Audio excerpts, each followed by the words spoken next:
The monsters that haunt our darkest films are born from a reality far more disturbing than fiction,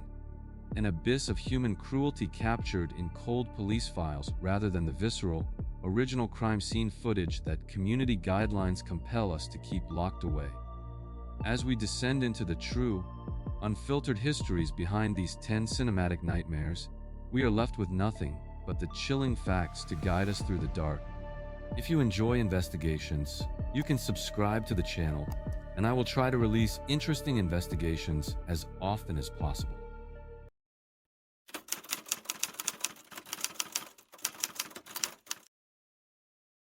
Standing at an imposing 6 feet 9 inches and possessing a certified genius-level intellect, Edmund Kemper presented a towering physical anomaly whose polite,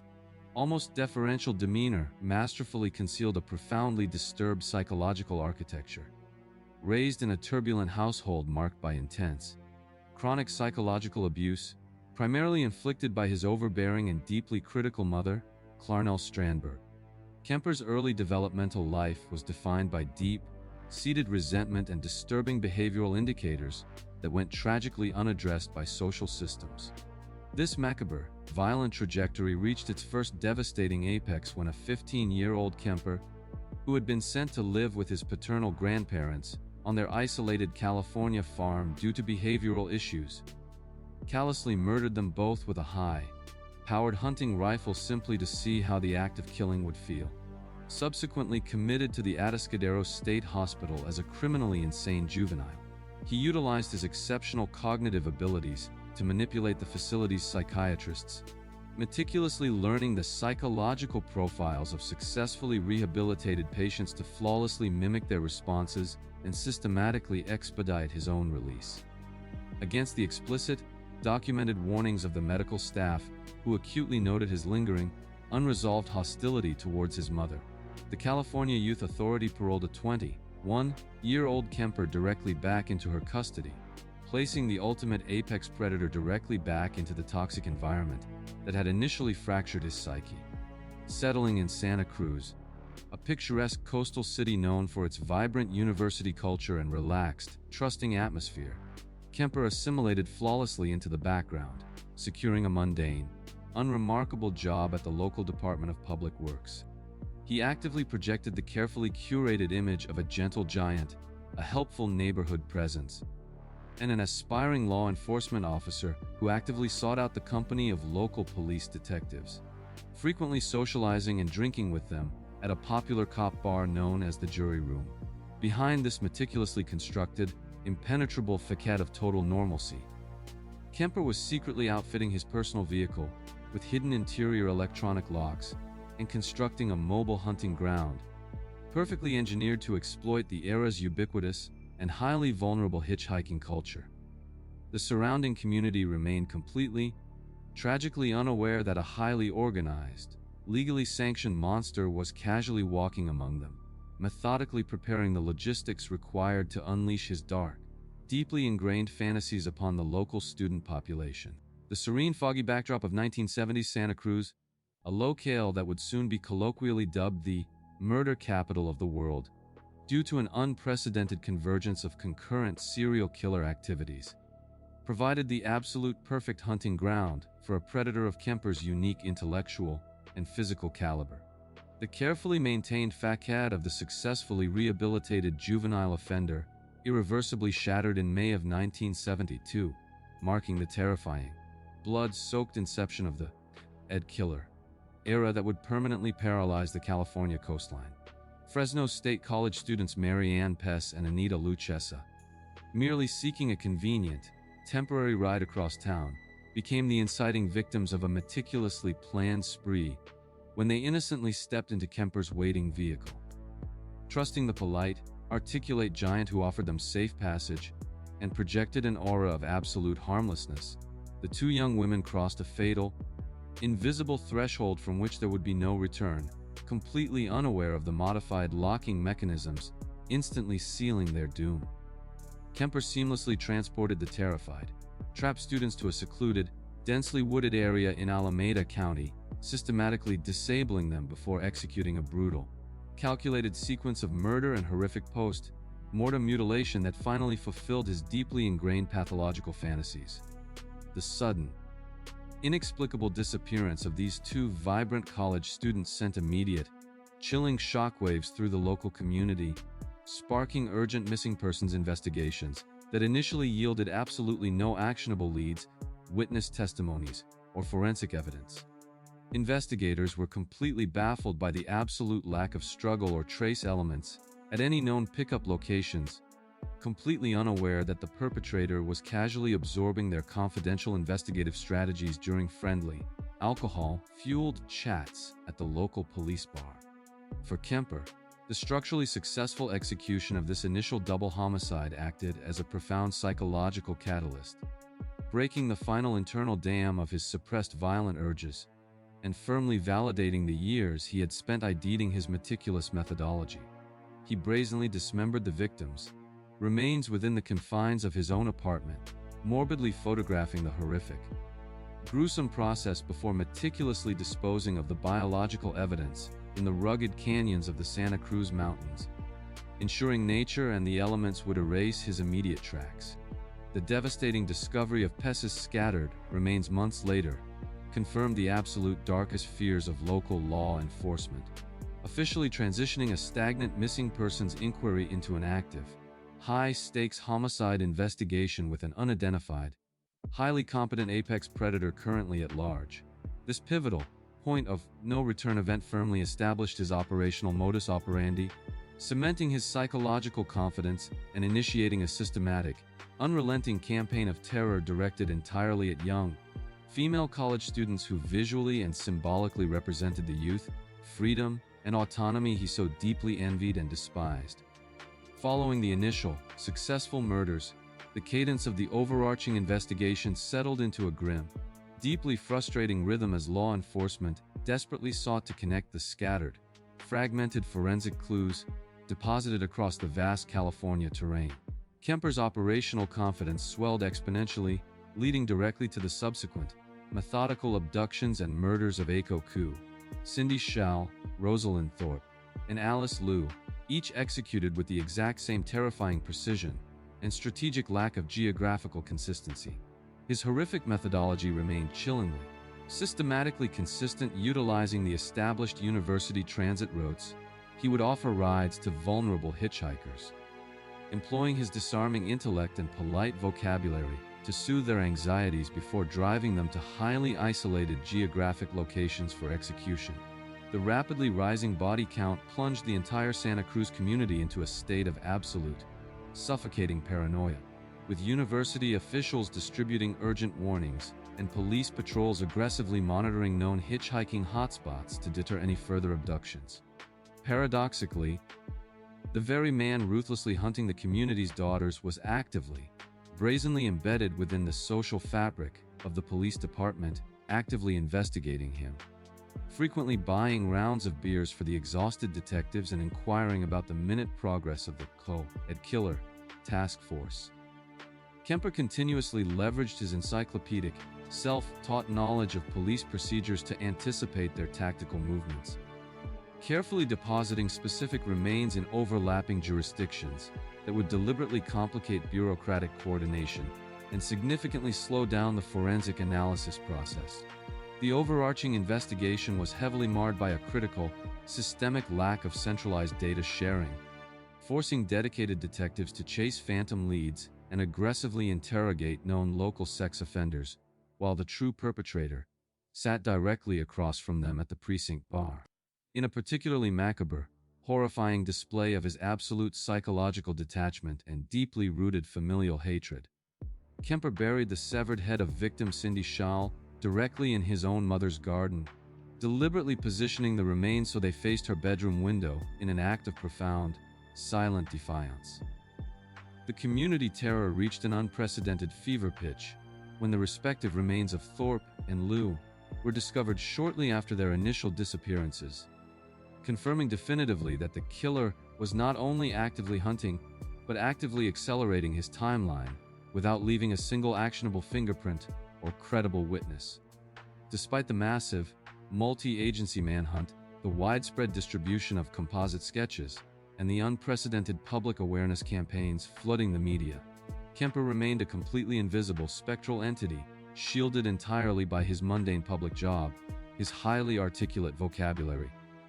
and society's fatal assumption that a monster could never look so painfully ordinary. The tragic trajectory of this horrific investigation reached its terrifying, deeply inevitable apex in April of 1973, when Kemper finally, violently confronted the true psychological epicenter of his lifelong, simmering rage, his own mother Clarnell. Returning to their shared, quiet duplex long after she had fallen asleep, Kemper executed his mother with a heavy hammer and a knife, subsequently decapitating her and engaging in unspeakable, highly ritualistic acts of post-mortem desecration that directly mirrored the violence he inflicted on his previous victims. Recognizing with cold, calculating logic that her sudden absence would immediately trigger a police investigation and fatally disrupt his carefully maintained alibi, he deliberately lured her closest friend, Sally Hallett, to the residence under the false guise of a casual social invitation. Upon her arrival at the seemingly normal home, he swiftly and mercilessly murdered Hallett, concealing her remains in a bedroom closet before rapidly packing his personal vehicle and fleeing the state, embarking on a frantic, non-stop drive eastward towards the Colorado border. This brutal, calculated dual homicide completely severed Kemper's final tether to his constructed mundane reality, entirely destroying the meticulous, rigorous operational security that had successfully shielded him from the entire Santa Cruz Police Department for well over a year. As he drove relentlessly across the vast expanses of the American West, absolute physical exhaustion and a profound, overwhelming sense of psychological finality began to overtake his adrenaline, culminating in a sudden, unexpected stop at a public payphone booth in Pueblo, Colorado. In a shocking act that completely stunned national law enforcement and entirely bypassed the sprawling, multi-million-dollar manhunt back in California, Kemper dialed the Santa Cruz Police Precinct and calmly, methodically confessed to all 8 murders, specifically including the fresh slayings of his mother and her friend. The initial detectives who received the jarring call naturally assumed it was a morbid, highly insensitive prank, struggling desperately to reconcile the horrific, graphic details of the confession with the friendly, hulking figure they regularly conversed with over drinks at the jury room. It was only after Kemper provided highly specific, completely unreleased forensic details regarding the exact placement of the bodies and the specific nature of the post-mortem mutilations did the horrifying reality fully set in, prompting the immediate, urgent dispatch of Colorado authorities to the specific highway phone booth. The ultimate climax of the infamous co-ed killer manhunt ended not in a dramatic, heavily armed tactical standoff as the public expected, but with a compliant, exhausted giant patiently waiting by a dusty highway, surrendering entirely on his own terms after achieving the ultimate, twisted culmination of his lifelong, deeply pathological resentment. The subsequent judicial and penal proceedings were a stark, highly clinical affair, completely devoid of the prolonged legal ambiguity or dramatic courtroom theatrics that often accompany high-profile serial murder trials, primarily due to Kemper's comprehensive and unflinchingly detailed confessions. Firmly rejecting any strategic attempts by his appointed defense counsel to plead not guilty by reason of insanity, Kemper chillingly, rationally demanded the death penalty for his own actions, insisting to the court that his crimes were the deliberate product of a lucid, deeply calculated evil rather than a fractured psyche. The seated jury rapidly found him legally sane and guilty of 8 counts of first-degree murder, which ultimately resulted in 8 consecutive life sentences following the temporary, state-wide suspension of capital punishment in the state of California at that specific time. Incarcerated indefinitely at the California Medical Facility in Vacaville, Kemper's highly unique cognitive profile and absolute, unreserved willingness to clinically dissect his own pathology made him an unprecedented, highly valuable resource for the newly emerging field of modern criminal profiling.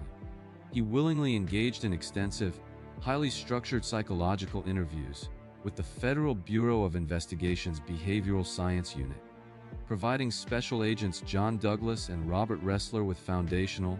groundbreaking insights into the organized serial offender's mind,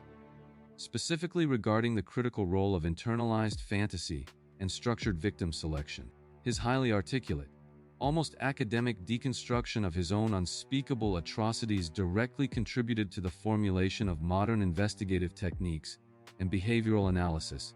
transforming his horrific legacy into a grim, highly pragmatic textbook for hunting future apex predators. He spent his subsequent decades in maximum security prison quietly and compliantly, heavily participating in specialized programs that recorded complex audiobooks for the blind, completely isolating himself from the desperate media spectacles continually sought by other infamous, incarcerated individuals. The factual, deeply sobering reality of Edmund Kemper remains a chilling, historical testament to the terrifying potential hidden behind a carefully constructed veneer of mundane civility, proving definitively that the most dangerous, lethal threats often wear the familiar faces of those we implicitly trust the most. His meticulous, highly analytical ability to completely weaponize his apparent normalcy left an indelible, deeply traumatic mark on the historical record of American law enforcement,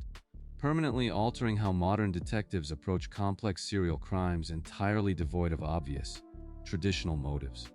Yet as devastating as his calculated, sociopathic intelligence was on the West Coast, another prolific predator was simultaneously exploiting the exact same cultural vulnerabilities just a few states away, masking his unspeakable malice behind an even more refined, politically active, and socially disarming charismatic mask.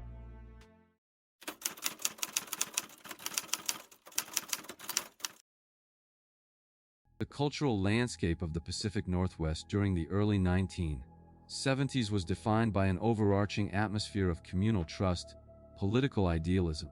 and a burgeoning sense of youthful independence, creating a remarkably permissive environment that a highly calculated predator could effortlessly exploit.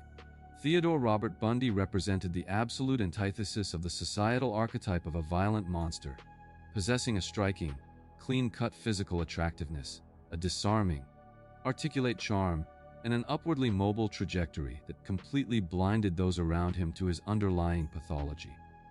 He actively cultivated the meticulously polished persona of an ambitious young Republican and a dedicated psychology graduate from the University of Washington.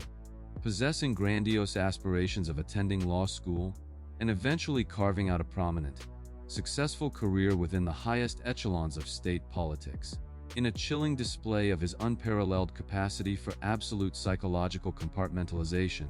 he even volunteered on the telephone lines at a Seattle suicide crisis center, utilizing his soothing vocal cadence to comfort desperate callers while simultaneously honing his ability to manipulate highly vulnerable individuals. Furthermore, he maintained a seemingly stable, deeply normalized domestic life by engaging in a long-term, intimate relationship with a single mother named Elizabeth Cloepfer, serving as a surrogate father figure to her young daughter and embedding himself securely within the mundane fabric of traditional family dynamics. Beneath this flawless, socially validated exterior, however, simmered a profound, malignant narcissism and an insatiable, highly organized sadistic compulsion that drove him to stalk the quiet residential neighborhoods and vibrant college campuses of Washington state under the protective cover of night. Society's deeply ingrained, systemic biases of the era dictated that heinous, unspeakable crimes were exclusively committed by visibly deranged, socially marginalized outcasts, utterly failing to account for the terrifying reality that an educated, well-dressed white male could harbor such unfathomable, predatory darkness.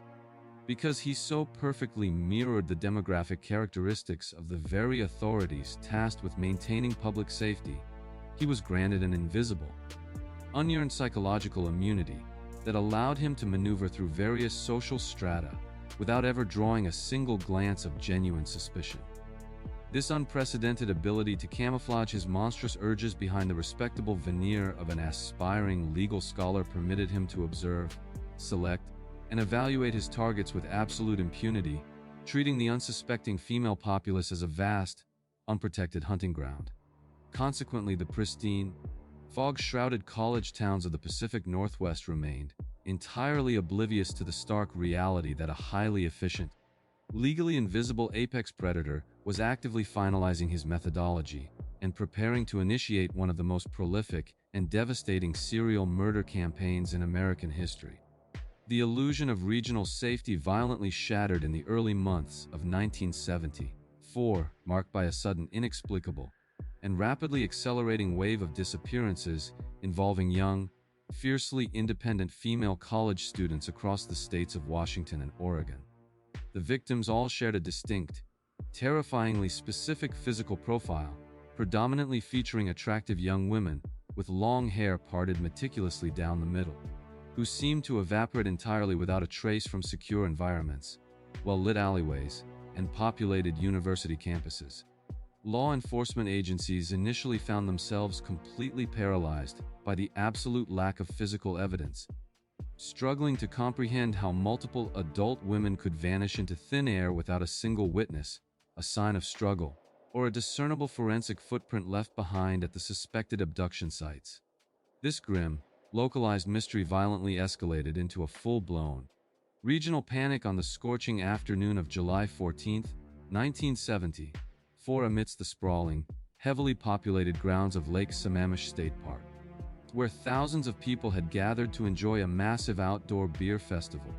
Abandoning his previously cautious nocturnal stalking methods, the killer brazenly operated in broad daylight, utilizing a highly effective, manipulative ruse by wearing his arm in a fake plaster cast or a sling, intentionally fumbling with a stack of heavy books to exploit the natural human instinct for empathy and assistance. Utilizing this calculated display of physical vulnerability, he successfully approached a young woman named Janice Ott, flashing a brilliant, disarming smile and persuading her to assist him in carrying his belongings to his vehicle, completely removing her from the safety of the massive, bustling crowd. In an unprecedented display of arrogant confidence and insatiable bloodlust, he returned to the exact same populated park mere hours later to execute the precise same theatrical ruse, successfully luring another young woman, Denise Naslund, to her immediate and horrific doom, right under the noses of thousands of oblivious bystanders. The subsequent police investigation into this double abduction yielded the first critical, actionable pieces of intelligence when several surviving women came forward to report that a handsome, charming man introducing himself simply as Ted had attempted to lure them toward a bronze or tan metallic Volkswagen Bug. This crucial revelation sent absolute shockwaves through the investigative task forces, cementing the terrifying realization that they were not hunting a disorganized, transient killer, but rather a highly sophisticated, charismatic predator who utilized societal trust as a primary lethal weapon. The horrifying discovery of the skeletal remains of Ott Naslund and several other previously missing women scattered deep within the rugged, heavily wooded terrain of Taylor Mountain finally confirmed the lethal, uncompromising reality of the phantom abductor known only as Ted. As the suffocating dragnet of the King County Police investigation slowly began to tighten around the Pacific Northwest, Bundy astutely orchestrated his own relocation, moving to Salt Lake City in the autumn of 1974 under the legitimate guise of attending the University of Utah Law School. This strategic, geographic shift effectively reset his operational hunting ground, allowing him to leave behind the heavily publicized, intensely scrutinized environment of Washington, while seamlessly continuing his violent spree across the majestic, unsuspecting landscapes of Utah and neighboring Colorado. He left a convoluted, geographically scattered trail of missing women and baffled, disconnected police jurisdictions in his wake, exploiting the era's fundamental lack of computerized, interstate law enforcement communication to prevent authorities from recognizing the overarching, interconnected pattern of his cross-country atrocities. In an attempt to identify the elusive perpetrator, police released a highly detailed composite sketch of Ted, which remarkably generated thousands of desperate tips from the terrified public, including highly accurate, repeated warnings from Bundy's own girlfriend, Elizabeth Kloepfer, and several of his former colleagues at the crisis center. Tragically, the sheer volume of incoming suspects, combined with the inherent cognitive dissonance of investigating a clean-cut law student with no prior criminal record, resulted in detectives repeatedly dismissing him as a viable suspect, prioritizing individuals with established, violent criminal histories instead. The pivotal, structural turning point of the entire saga occurred in August 1975, not through brilliant detective work, but via a routine, late-night traffic stop when a diligent Utah Highway Patrol officer pulled over a fleeing Volkswagen Bug for suspicious, evasive driving behavior in a residential neighborhood. A subsequent, lawful search of the vehicle yielded a terrifying, undeniable inventory of predatory tools, including a heavy crowbar, a ski mask, rope, handcuffs, and strips of torn sheets, providing the authorities with the immediate probable cause required to place the law student under formal arrest. This critical arrest led to a massive investigative breakthrough when he was positively identified in a police lineup and subsequently convicted for the brutal, aggravated kidnapping of Carol DeRanche, an incredibly rare survivor who had managed to fight him off and escape his vehicle months earlier. While incarcerated in Utah, he was formally indicted for the murder of Karen Campbell in Colorado, prompting his extradition to Aspen, where he famously chose to act as his own defense attorney, utilizing his legal privileges to request unfettered access to the Picken County Courthouse Law Library. It was from this second-story library, left temporarily unsupervised by overly trusting guards who underestimated his desperate cunning, that he executed his first audacious escape, leaping from an open window and sparking a massive, multi-day manhunt through the freezing mountains before his eventual, exhausted recapture. Following his return to custody, Bundy was transferred to a purportedly more secure facility in Glenwood Springs, Colorado, where he meticulously, obsessively plotted his second, far more successful escape, utilizing a smuggled hacksaw blade to methodically carve an opening through the metal grate in the ceiling of his cell over a period of months. By aggressively manipulating his diet to lose a significant amount of weight, he managed to squeeze his emaciated frame through the narrow, freshly cut opening on the freezing night of December 30th, 1977, navigating the structural crawlspace and dropping down into the chief jailer's private apartment, subsequently walking out the front door into the snow. Operating purely on desperate, feral instinct and heavily fueled by a profound, malignant rage at his prolonged incarceration, he embarked on a frantic, completely undetected flight across the country, utilizing a complex sequence of stolen vehicles, buses, and trains to eventually arrive in the humid, unsuspecting city of Tallahassee, Florida. Stripped entirely of his meticulously curated, charming facade and completely unrestrained by his previously strict, methodical operational parameters, he devolved into an uncontrollable, chaotic force of violence, culminating in the horrific events of January 15, 1978, at the Chi Omega sorority house near Florida State University. Gaining entry to the sleeping house through a faulty rear door in the dead of night, he unleashed an unprecedented, frenzied attack, brutally bludgeoning sleeping students Margaret Bowman and Lisa Levy to death with a heavy oak log before sexually assaulting them and leaving horrific, deep bite marks on Levy's body. He then moved swiftly down the dark hallway, viciously attacking two more sleeping residents, Kathy Kleiner and Karen Chandler, who miraculously survived the severe trauma,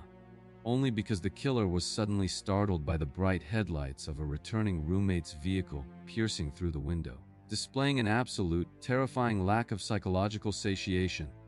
he fled the immediate bloodbath at the sorority house and traveled just a few blocks away to violently break into a basement apartment, where he savagely assaulted a young dancer named Cheryl Thomas, leaving her with permanent, life-altering injuries. This chaotic, disorganized explosion of extreme violence sent the entire city of Tallahassee into a state of absolute, paralyzing terror, prompting a massive, statewide mobilization of Florida law enforcement agencies, desperate to apprehend the unknown monster who had decimated their peaceful college community overnight. His final, desperate run came to an abrupt, violent end roughly a month later in Pensacola, Florida, when an observant patrol officer named David Lee noticed a stolen vehicle and initiated a routine traffic stop, resulting in a vicious physical altercation as the fugitive fiercely resisted arrest. Ultimately subdued and heavily restrained on the pavement, the exhausted, unkempt man who had terrorized the nation finally surrendered his true identity, effectively stripping away the brilliant law student persona forever and exposing the broken, cornered serial killer underneath to the harsh, unforgiving light of justice. The subsequent judicial proceedings in Florida devolved into an unprecedented, highly sensationalized national media spectacle, marking one of the very first times in American history that a high-profile murder trial was broadcast live into the living rooms of millions of captivated viewers. Acting largely as his own defense attorney, in a shocking display of arrogant, malignant narcissism, Bundy utilized the courtroom as a theatrical stage, aggressively interrogating the very police officers who had arrested him and casually dismissing the agonizing trauma of the surviving victims and their grieving families. However, his profound legal hubris was utterly dismantled by the pioneering introduction of forensic odontology into the courtroom, as expert witnesses definitively, scientifically matched his unique, highly crooked dental impression directly to the savage bite mark he had left on the body of Lisa Levy during the Chi Omega massacre. This indisputable, tangible piece of biological evidence, combined with overwhelming circumstantial data, swiftly destroyed his facade of innocence, resulting in rapid convictions and the imposition of 3 separate death sentences, firmly ending his devastating, multi-state reign of terror and relegating him to the confines of death row during his final, desperate years incarcerated at Florida State Prison. He completely abandoned his long-held claims of total innocence, desperately attempting to stall his impending execution by offering vague, piecemeal confessions regarding dozens of unsolved murders to a continuous parade of exhausted FBI profilers and state detectives. In these deeply chilling, highly clinical final interviews, he provided unprecedented, horrifying insights into the absolute compartmentalization of his psychopathy, blaming his violent actions on a separate, malignant entity within his mind and attempting to scapegoat the prevalence of hard-core pornography to deflect genuine personal accountability.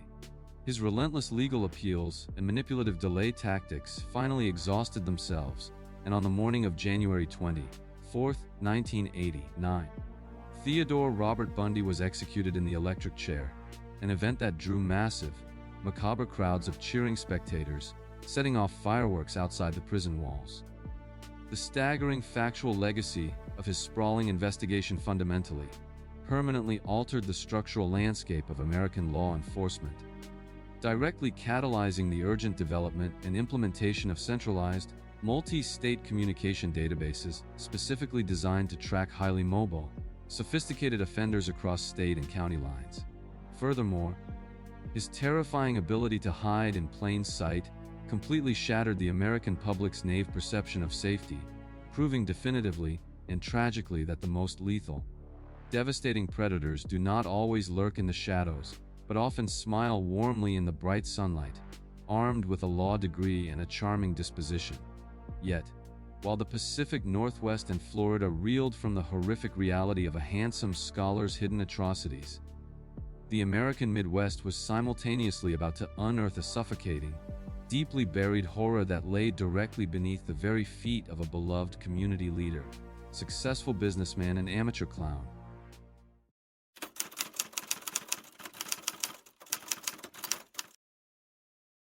The meticulously manicured lawns and quiet, tree-lined streets of Norwood Park Township, a working-class suburb of Chicago, provided an utterly impenetrable, deeply deceptive camouflage for a predator whose public persona was carefully engineered to project absolute communal trustworthiness and unyielding civic virtue. John Wayne Gacy represented the quintessential, highly successful American businessman operating a lucrative, rapidly expanding construction business named PDM Contractors, which routinely hired dozens of local teenagers and young men seeking steady employment and financial independence. Beyond his considerable financial success, he was an incredibly active, highly visible pillar of the local Democratic establishment, serving as a precinct captain who frequently hosted lavish, heavily attended summer block parties that routinely attracted influential city politicians, judges, and high-ranking police officers to his seemingly welcoming property on Summerdale Avenue. Further cementing his unimpeachable social standing, he was an enthusiastic member of the local JCs and generously volunteered his time at charitable events and children's hospitals, performing under the colorful, highly animated guise of Pogo the Clown, This deeply compartmentalized, profoundly integrated societal existence served as the ultimate psychological and logistical shield, completely blinding the surrounding community to the terrifying reality that his contracting business was specifically structured as a continuous, reliable pipeline to lure highly vulnerable young men directly into his suffocating grasp. Beneath the bright, patriotic bunting of his political rallies and the painted, exaggerated smile of his clown alter ego, Gacy harbored a severe, insatiable sadistic compulsion. Utilizing his physical strength, his mastery of manipulative coercion, and his perceived social authority to execute a highly organized, relentless campaign of sexual violence and murder, he systematically exploited the era's inherent societal biases, recognizing with cold, predatory logic that missing runaway youths, marginalized teenagers, and itinerant laborers would rarely generate sustained police interest or trigger the massive, coordinated search efforts required to threaten his meticulously maintained double life. The sprawling, ostensibly normal ranch-style house at 8213 West Somerdale Avenue silently functioned as both a slaughterhouse and a mass tomb, a horrific structural anomaly where the ultimate apex predator casual entertained the very authorities tasked with upholding the law, sitting comfortably directly above the decaying evidence of his unspeakable, buried atrocities. The carefully constructed, decade-long illusion of the generous community leader, irreversibly fractured in the freezing twilight of December 11, 1978, initiated by a seemingly mundane, routine interaction in the nearby suburb of Des Plaines that would rapidly unspool into an unprecedented national nightmare.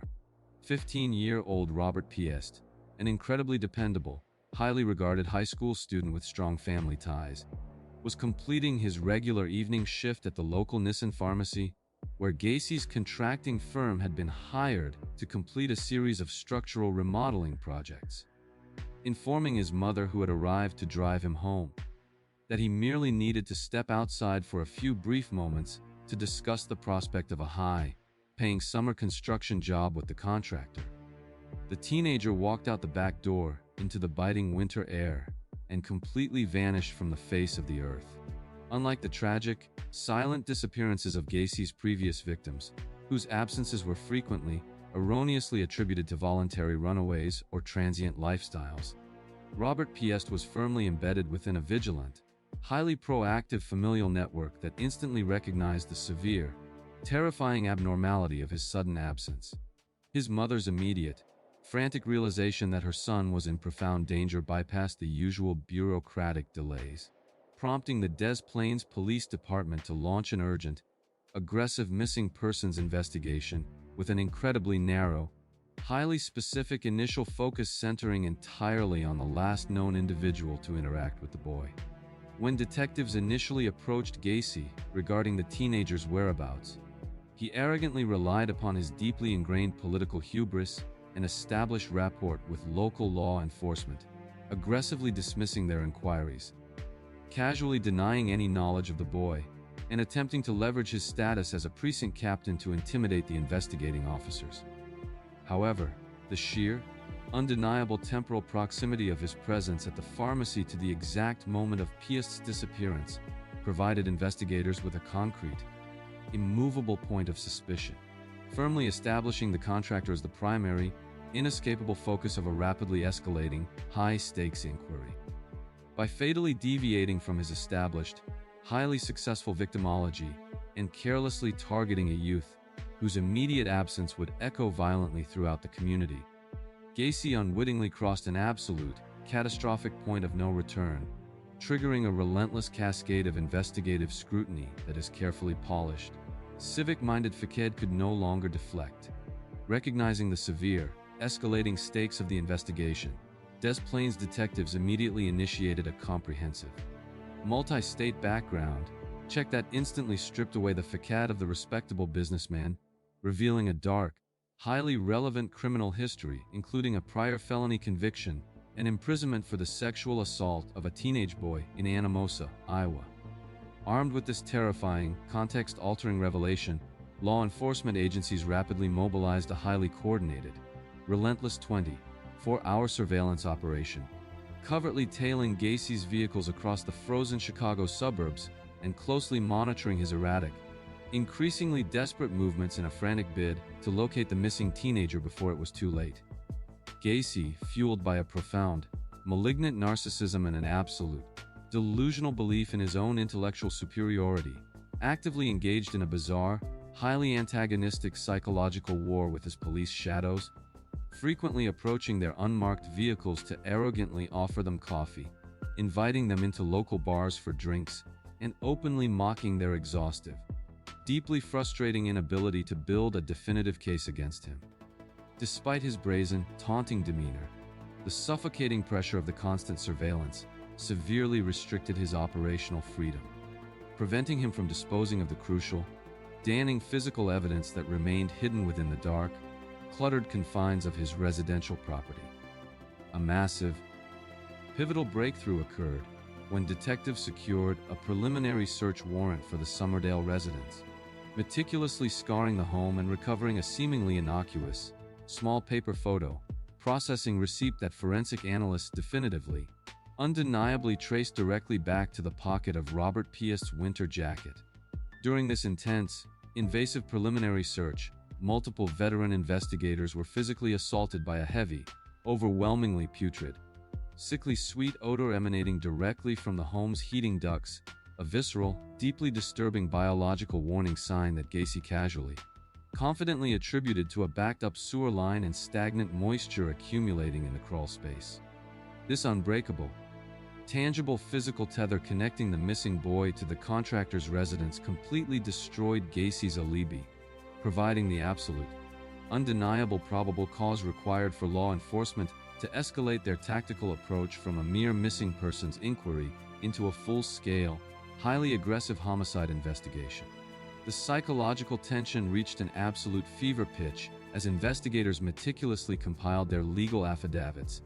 acutely aware that they were actively dealing with a highly experienced, deeply manipulative predator, and terrified of what horrific,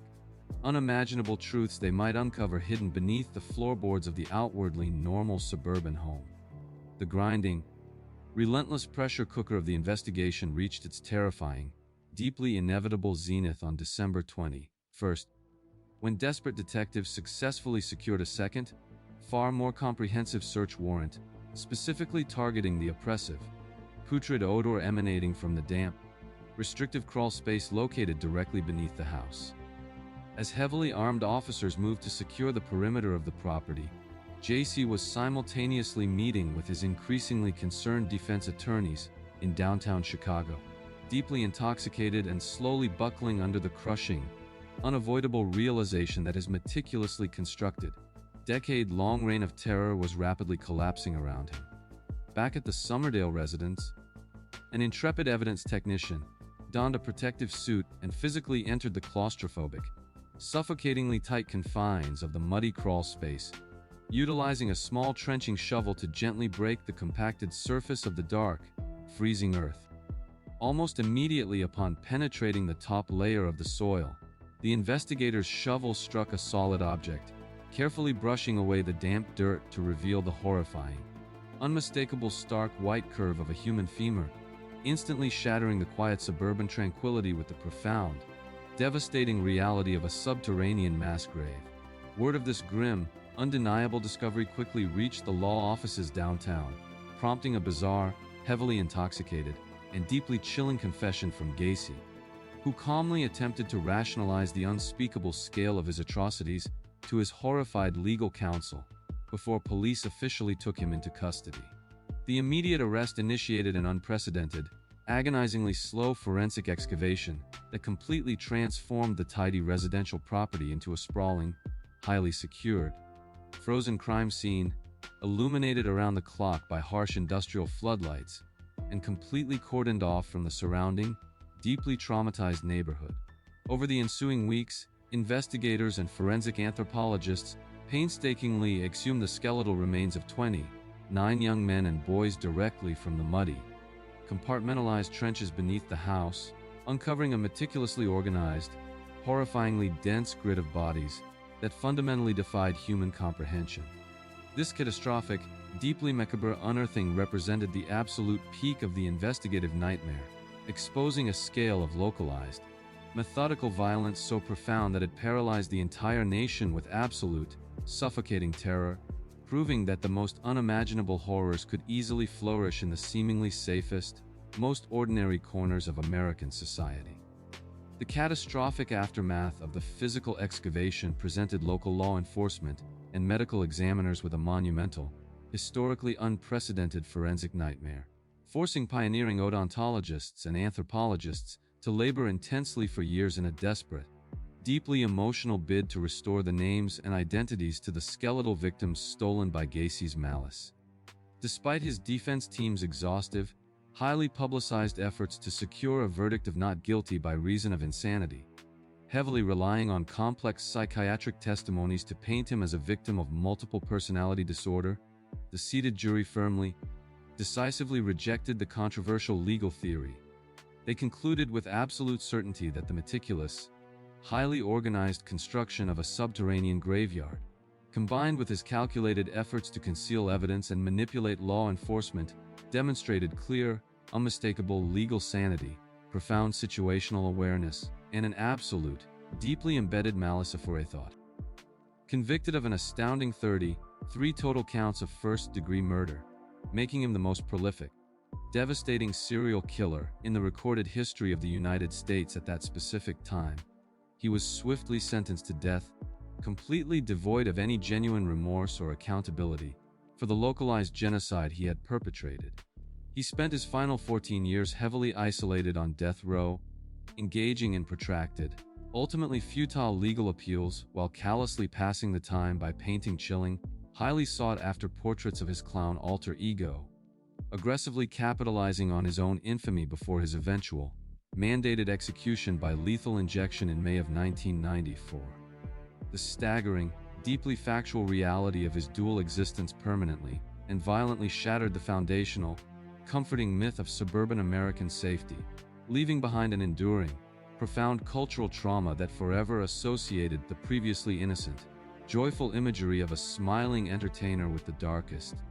most predatory abysses of the human psyche. Yet, while the Midwest slowly attempted to process and heal from the suffocating trauma of a monster who violently, meticulously hid his horrific crimes deep within the freezing earth, the West Coast had already been terrorized by a completely different breed of predator. One who craved the brightest spotlight, weaponized the mass media, and transformed his horrific acts of violence into an unsolved,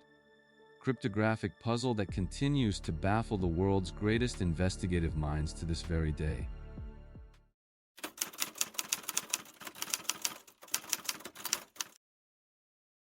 The cultural and socio-political landscape of Northern California in the late 1960s was defined by a profound, seismic shift, transitioning rapidly from the idealistic, utopian visions of the summer of love into a deeply fractured, volatile era marked by civil unrest and creeping societal paranoia. The San Francisco Bay Area, with its vibrant counterculture epicenter and sprawling, diverse suburban peripheries, served as an incredibly dynamic, trusting environment where young people routinely embraced newfound freedoms, hitchhiked along foggy coastal highways, and gathered in isolated, romanticized rural enclaves. This overarching atmosphere of youthful rebellion and communal trust inadvertently created a massive, highly vulnerable demographic, utterly unprepared for the emergence of an apex predator who would soon weaponize the very geography of their independence. Beneath the brightly colored veneer of the hippie movement and the bustling, progressive energy of the city streets, a profoundly malignant, highly organized intellect was meticulously studying the region's jurisdictional boundaries, geographic isolations, and localized police tactics. Unlike the impulsive, territorially restricted killers who operated strictly within the shadows of a single neighborhood, this unidentified entity possessed a sprawling, grand-scale ambition, viewing the entire expansive geography of the Bay Area as a single, interconnected theatrical stage for his violent, performative malice. The winding, desolate stretches of highway, the unlit lovers' lanes nestled in rolling hills, and the thick, suffocating coastal fog that frequently blanketed the landscape provided the ultimate logistical camouflage for a phantom who desired absolute control over his crime scenes. Furthermore, the localized media infrastructure, comprising highly competitive, fiercely independent newspapers desperate for sensational headlines,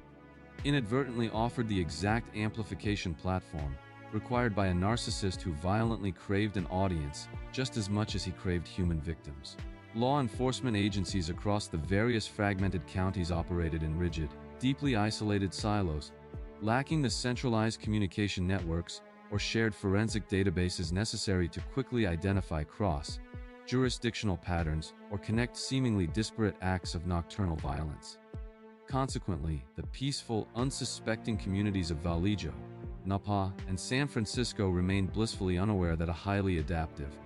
communication-obsessed killer was finalizing his methodology and preparing to launch an unprecedented psychological warfare campaign against the entire state. This devastating convergence of vulnerable geography, disconnected police forces, and a media apparatus primed for exploitation set the perfect, unavoidable stage for the most infamous, enduring unsolved mystery in the annals of American true crime. The innocence of the era was not merely fading. It was about to be violently, irrevocably slaughtered in the dark. The grim point of no return threshold for Northern California was violently crossed on the freezing, desolate night of December 20th, 1968, along a completely unlit, isolated stretch of gravel known locally as Lake Herman Road, just outside the city limits of Vallejo. High school students David Faraday and Betty Lou Jensen, embarking innocently on their very first official date, had parked their Rambler station wagon in this remote lover's lane, seeking nothing more than the quiet privacy typically afforded to teenagers of that era. The profound stillness of the rural night was shattered when an unidentified vehicle pulled into the secluded turnout, parking aggressively close to the teenagers' car and deliberately trapping them within the tight, inescapable confines of the gravel patch. What transpired next was a calculated,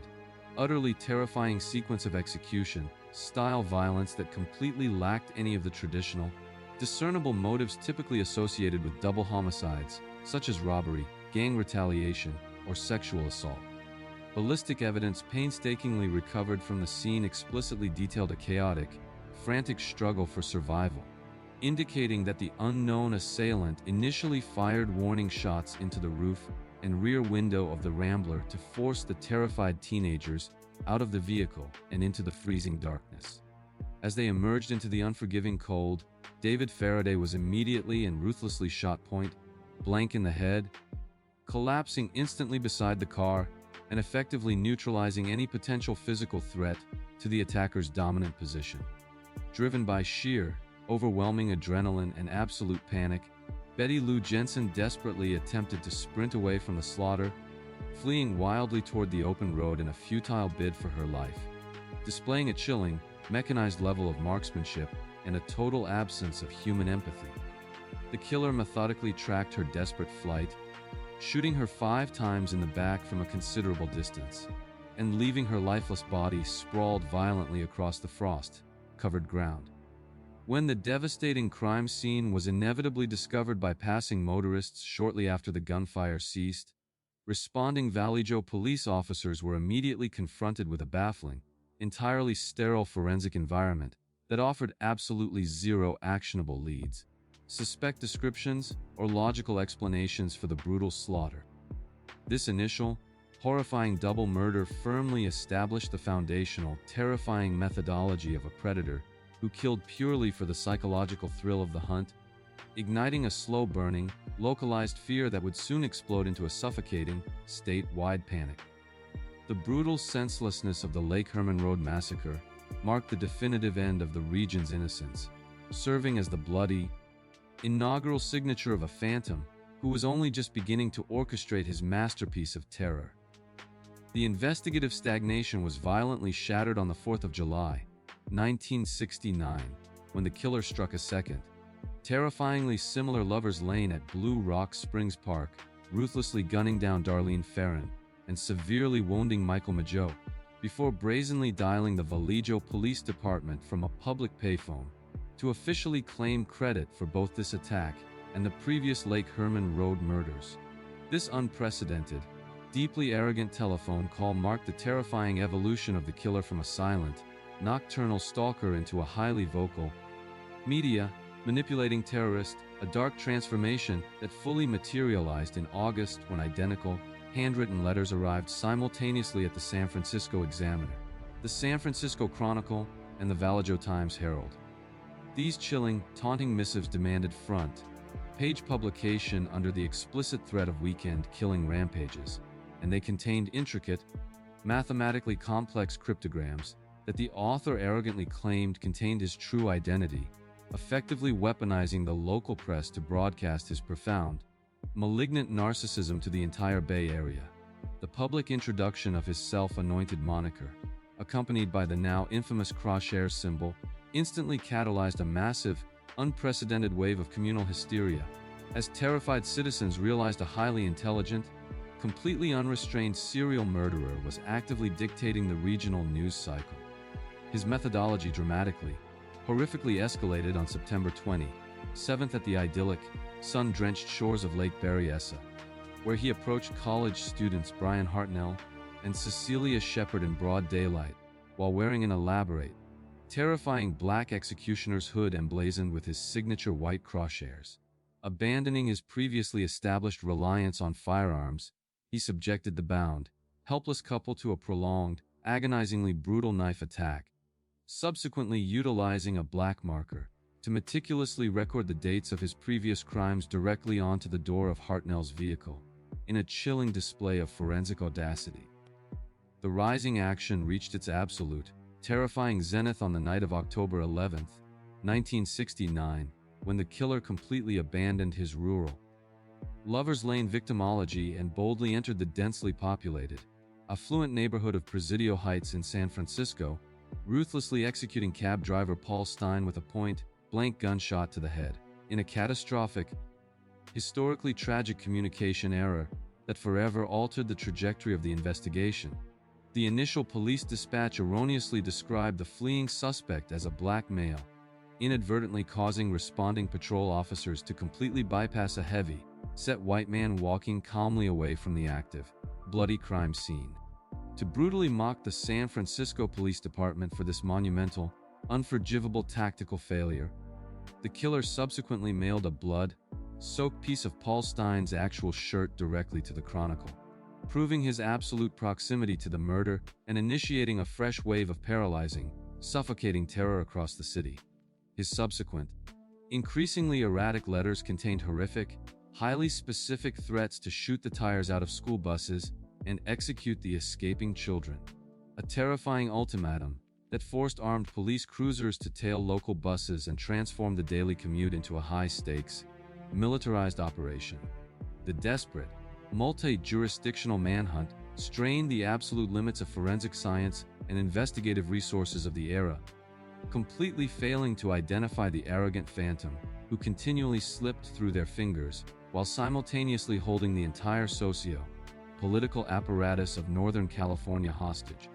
The psychological and operational climax of the Zodiac manhunt was fundamentally unconventional, characterized not by a dramatic, heavily armed confrontation or a sudden, cathartic apprehension,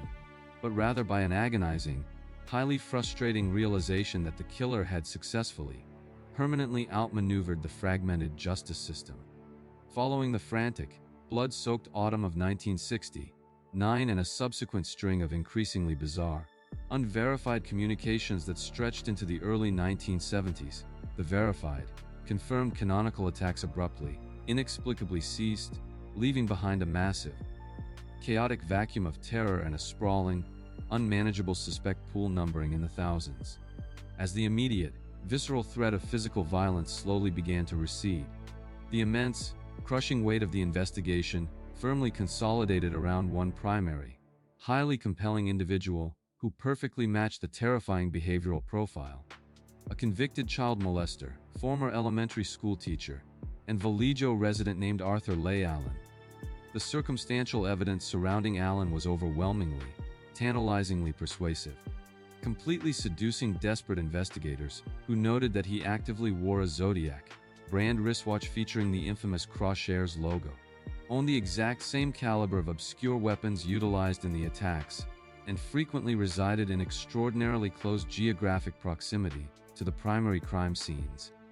Furthermore, highly credible, disturbing testimonies from Allen's surviving friends explicitly detailed deeply unsettling conversations prior to the murders, in which he specifically outlined a macabre fantasy of attaching a flashlight to a firearm to hunt couples at night and adopting the precise moniker of Zodiac. Armed with this profound, seemingly insurmountable mountain of circumstantial red flags, multiple jurisdictions aggressively executed a series of highly coordinated, deeply invasive search warrants on Allen's Vallejo residence and isolated trailer, fully expecting to finally uncover the definitive, tangible trophies or physical evidence that would unequivocally close the case. However, the harsh, uncompromising reality of objective forensic science provided a devastating, absolute roadblock for the prosecution, completely obliterating the meticulously constructed circumstantial narrative and plunging the investigative task force into a state of profound, unprecedented despair. Despite the overwhelming behavioral alignment, absolutely none of the hard, physical evidence recovered from the various crime scenes matched Allen. His fingerprints definitively excluded him from the bloody impressions left on Paul Stein's taxicab, and his handwriting samples were conclusively, repeatedly rejected by leading document examiners when compared to the original, taunting letters. Advanced DNA analysis conducted on the biological material carefully extracted from the saliva on the original postage stamps further excluded him as the sender of the communications, finalizing the total destruction of the state's most promising, heavily scrutinized suspect. The true, agonizing climax of the entire saga was the chilling, unavoidable realization by the exhausted detectives that despite their exhaustive surveillance, massive resources, and intense media pressure, the true perpetrator had flawlessly executed his horrific grand design and vanished entirely without consequence. The phantom who had so violently traumatized the American consciousness simply faded away into the impenetrable, silent fog of history, leaving the authorities clutching at circumstantial shadows, while the genuine monster remained completely, terrifyingly free. Today, the unprecedented, sprawling files of the Zodiac Killer remain officially open and stubbornly active within the homicide divisions of the San Francisco Police Department, the Vallejo Police Department, and the Napa County Sheriff's Office, serving as a grim, ever-present reminder of law enforcement's most agonizing historical defeat. The enduring, complex mystique of the case continues to generate an unyielding, passionate subculture of amateur sleuths, independent investigators, and professional cryptographers who dedicate their lives to analyzing the minutiae of the crimes, attempting to extract hidden meaning from a deeply fractured, decades-old evidentiary record. This relentless, modern pursuit yielded a highly publicized, significant breakthrough in December of 2020, when an international, highly skilled team of codebreakers successfully deciphered the infamous 340-character cryptogram mailed to the Chronicle in 1969, solving a complex puzzle that had successfully baffled federal authorities for over half a century. Tragically yet predictably, the meticulously translated cipher yielded absolutely no concrete, actionable identifying information, offering only a chilling, deeply nihilistic glimpse into the killer's fractured psychology as he mockingly proclaimed his lack of fear regarding the gas chamber and reiterated his delusional belief that his victims would serve him in paradise. The absolute, terrifying factual legacy of the Zodiac Killer lies in his unprecedented, highly successful invention of the modern, media-driven serial murder template, definitively proving that a predator could effectively weaponize the press to magnify localized violence into a massive state-wide psychological contagion. He entirely bypassed the traditional, localized fear associated with standard homicides, instead transforming an entire massive metropolitan region into a terrified, captive audience forced to hang on his every written, taunting word, fundamentally altering the way law enforcement interacts with the media during active crisis situations. Ultimately, the deeply unsettling reality remains that a highly organized, heavily armed individual flawlessly executed at least 5 innocent human beings, successfully taunted the combined investigative might of the American justice system, and subsequently lived out the remainder of his days in complete,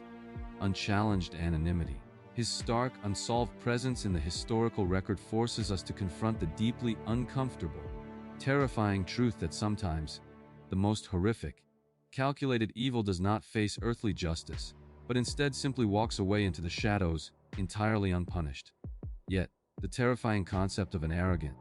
unnamed phantom gleefully utilizing the public press to terrorize a sprawling metropolis was not entirely unprecedented in the dark annals of criminal history. Long before the foggy coastal highways of Northern California were stained with innocent blood, the suffocating, gaslit cobblestone streets of an impoverished European capital served as the grisly hunting ground for the very first modern media monster, an unidentified butcher whose horrific knife entirely redefined the concept of public terror. As we cross the Atlantic and travel backward through the unforgiving corridors of time, we must confront the squalid, desperately bleak reality of Victorian London, where the foundational blueprint for the anonymous, taunting predator was initially brutally carved into the flesh of the most vulnerable.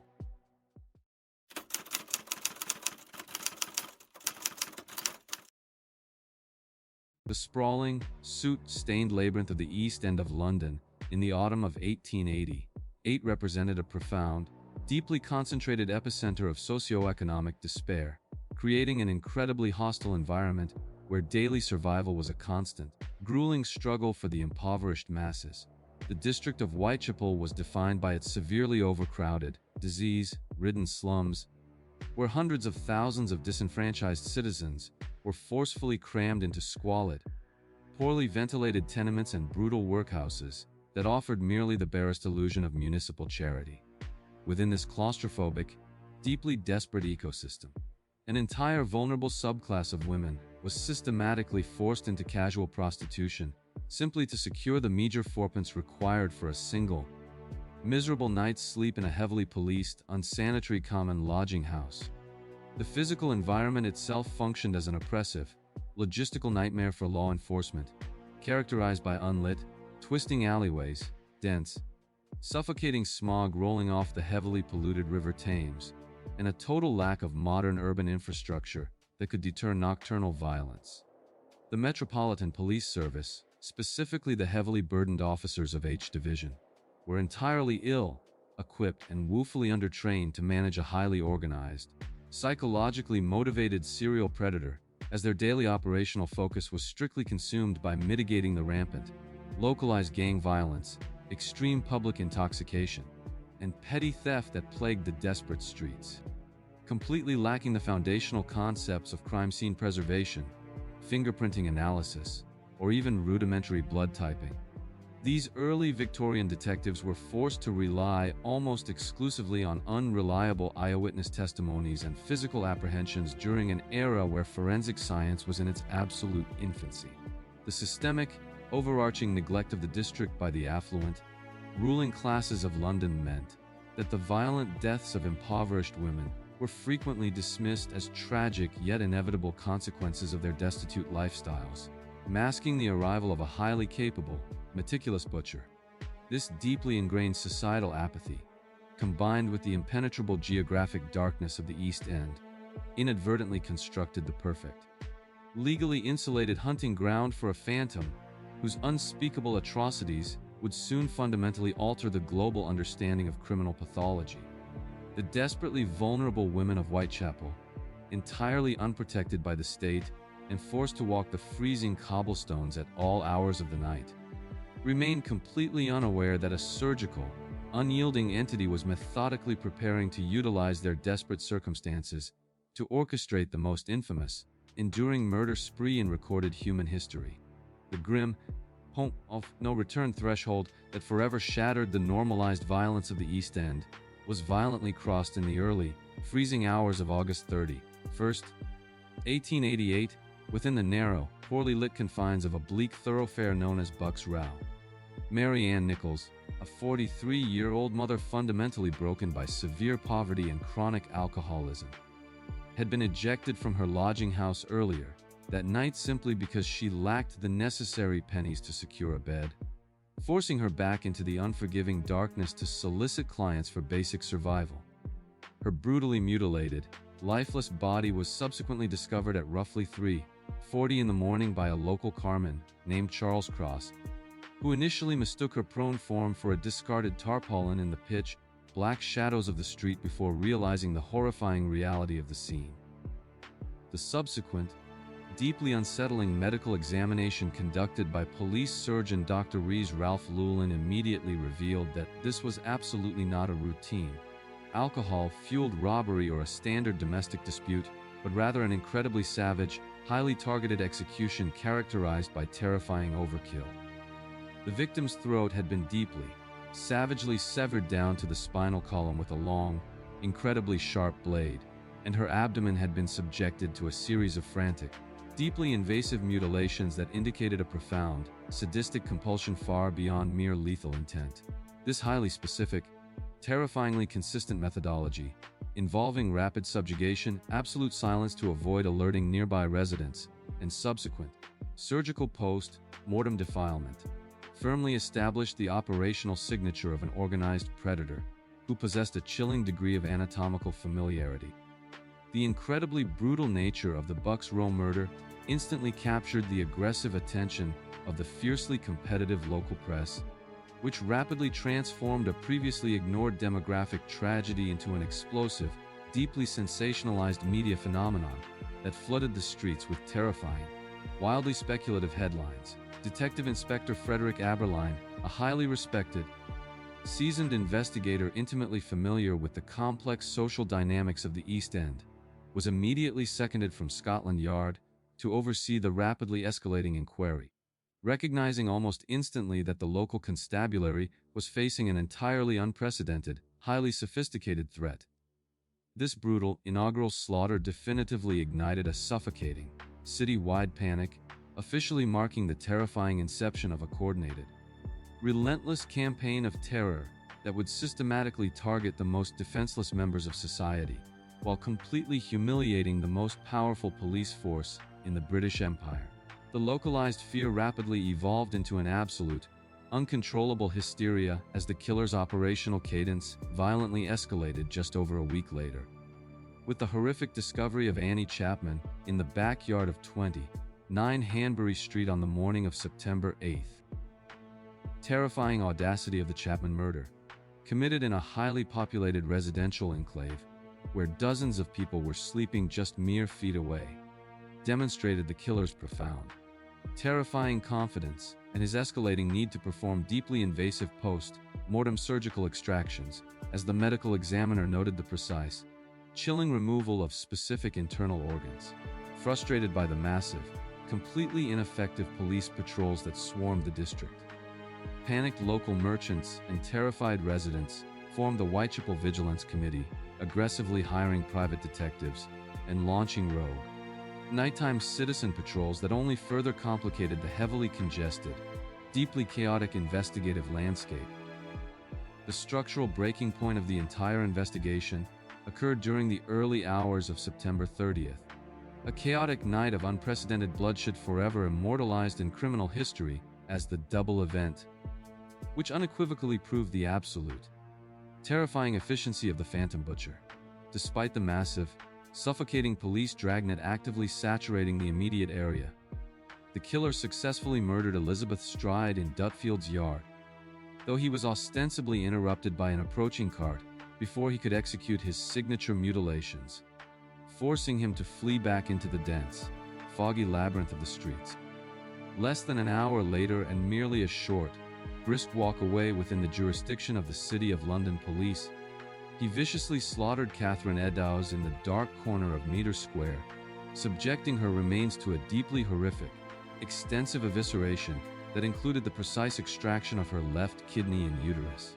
The recovery of a blood-soaked piece of Eddowes' apron in a nearby doorway directly beneath a cryptic, highly controversial chalk message deeply fractured the investigative coordination, leading to bitter, counterproductive jurisdictional disputes between the Metropolitan Police and the City of London authorities regarding the preservation of critical evidence. Amidst this absolute investigative chaos, the Central News Agency received the infamous "Dear Boss" letter, a taunting,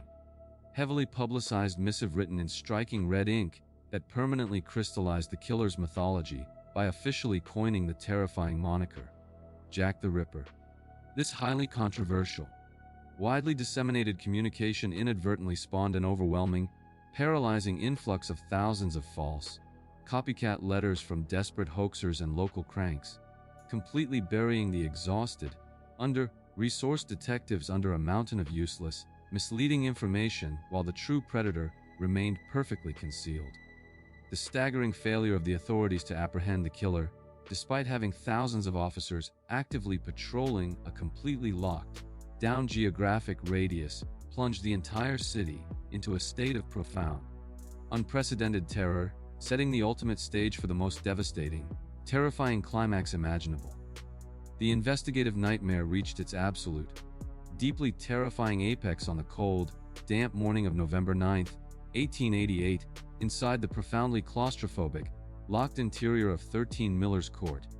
a small impoverished room situated at the end of a narrow, twisting passageway.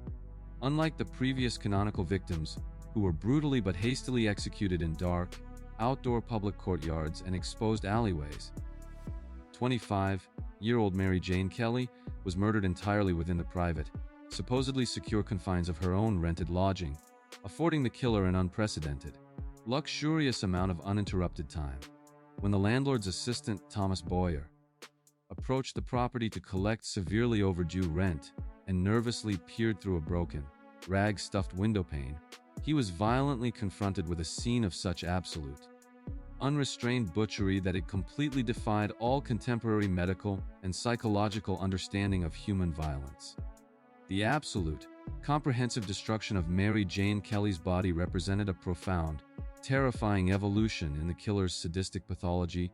proving definitively that his violent compulsions had reached an absolute, fevered crescendo where the immediate constraints of outdoor evasion no longer satisfied his dark, deeply rooted psychological needs. Her body had been systematically, meticulously flayed and eviscerated, her extracted organs deliberately, carefully draped around the heavily blood-stained room in a macabre, ritualistic display, and her face completely mutilated beyond any discernible human recognition, effectively stripping away her entire identity. This unparalleled, horrific escalation completely deeply traumatized the veteran Metropolitan Police surgeons and seasoned detectives, who were tasked with painstakingly processing the claustrophobic crime scene, forcing them to meticulously document a surgical defilement that took hours for the perpetrator to execute in the dim, flickering light of a dying fire. The highly publicized, widely circulated news of this ultimate, unspeakable atrocity instantly paralyzed the entire metropolis of London, cementing the Ripper as an almost supernatural, mythological figure of absolute terror who was seemingly capable of effortlessly bypassing locked doors and evading the most intense police presence in the world.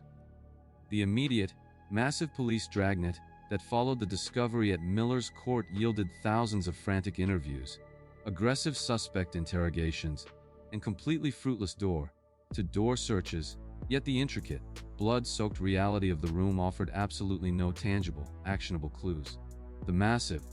deeply flawed Victorian investigative apparatus, lacking the foundational tenets of modern crime scene preservation, essentially trampled whatever microscopic evidence might have existed, leaving the desperate detectives grasping at circumstantial shadows, while the ultimate butcher vanished completely.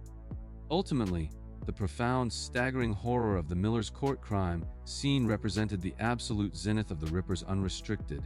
bloody reign,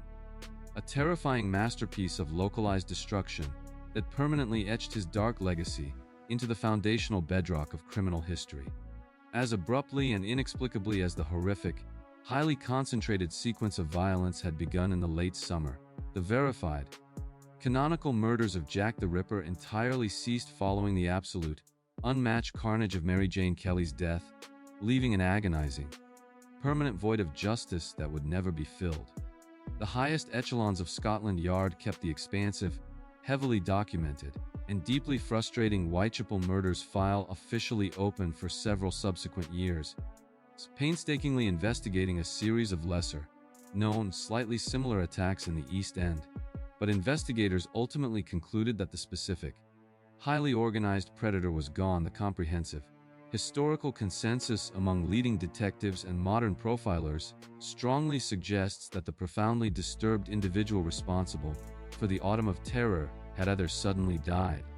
been securely institutionalized in a local asylum for unrelated manias, or permanently fled the country altogether. The grim, unyielding factual legacy of the Massive Ripper investigation fundamentally and permanently reshaped the global, sociological understanding of serial murder, establishing a deeply unsettling, enduring cultural archetype of the anonymous, highly intelligent butcher, expertly stalking the shadows of a rapidly industrializing modern metropolis. He permanently altered the dynamic between law enforcement, sensationalized journalism, and public panic, inadvertently birthing the very concept of true crime as a highly consumable, mass, market spectacle where the grim details of police failures were aggressively commodified for public consumption. The unprecedented, sprawling failure of the Victorian justice system forces modern society to confront the deeply terrifying, uncomfortable reality that an apex predator successfully operated in one of the most densely populated, heavily policed cities on Earth without ever facing a single consequence for his unimaginable atrocities. Despite well over a century of intense, microscopic scrutiny utilizing highly advanced modern forensic profiles, rigorous handwriting analyses, and sophisticated geographical mapping techniques, the true, definitive identity of the Phantom remains entirely, completely unknown, permanently locked away in the soot-stained, unforgiving history of London. The stark, unsolved presence of the Whitechapel Butcher in the historical record serves as a chilling, permanent testament to the severe limitations of early investigative techniques, definitively proving that some monster successfully escaped the light of justice to live forever in the shadows. However, the terrifying, enduring concept of a localized, deeply destructive evil terrorizing a community eventually migrated from the squalid, open streets of an impoverished European capital directly into the purportedly safe, highly secure confines of an affluent American family home. As we transition from the impenetrable, freezing fog of 1888 London to the turbulent, culturally shifting era of 1970s New York, we must examine a completely different manifestation of profound horror, one where the fatal threat did not originate from a nameless stranger in an alleyway, but rather from the very center of a seemingly idyllic family unit.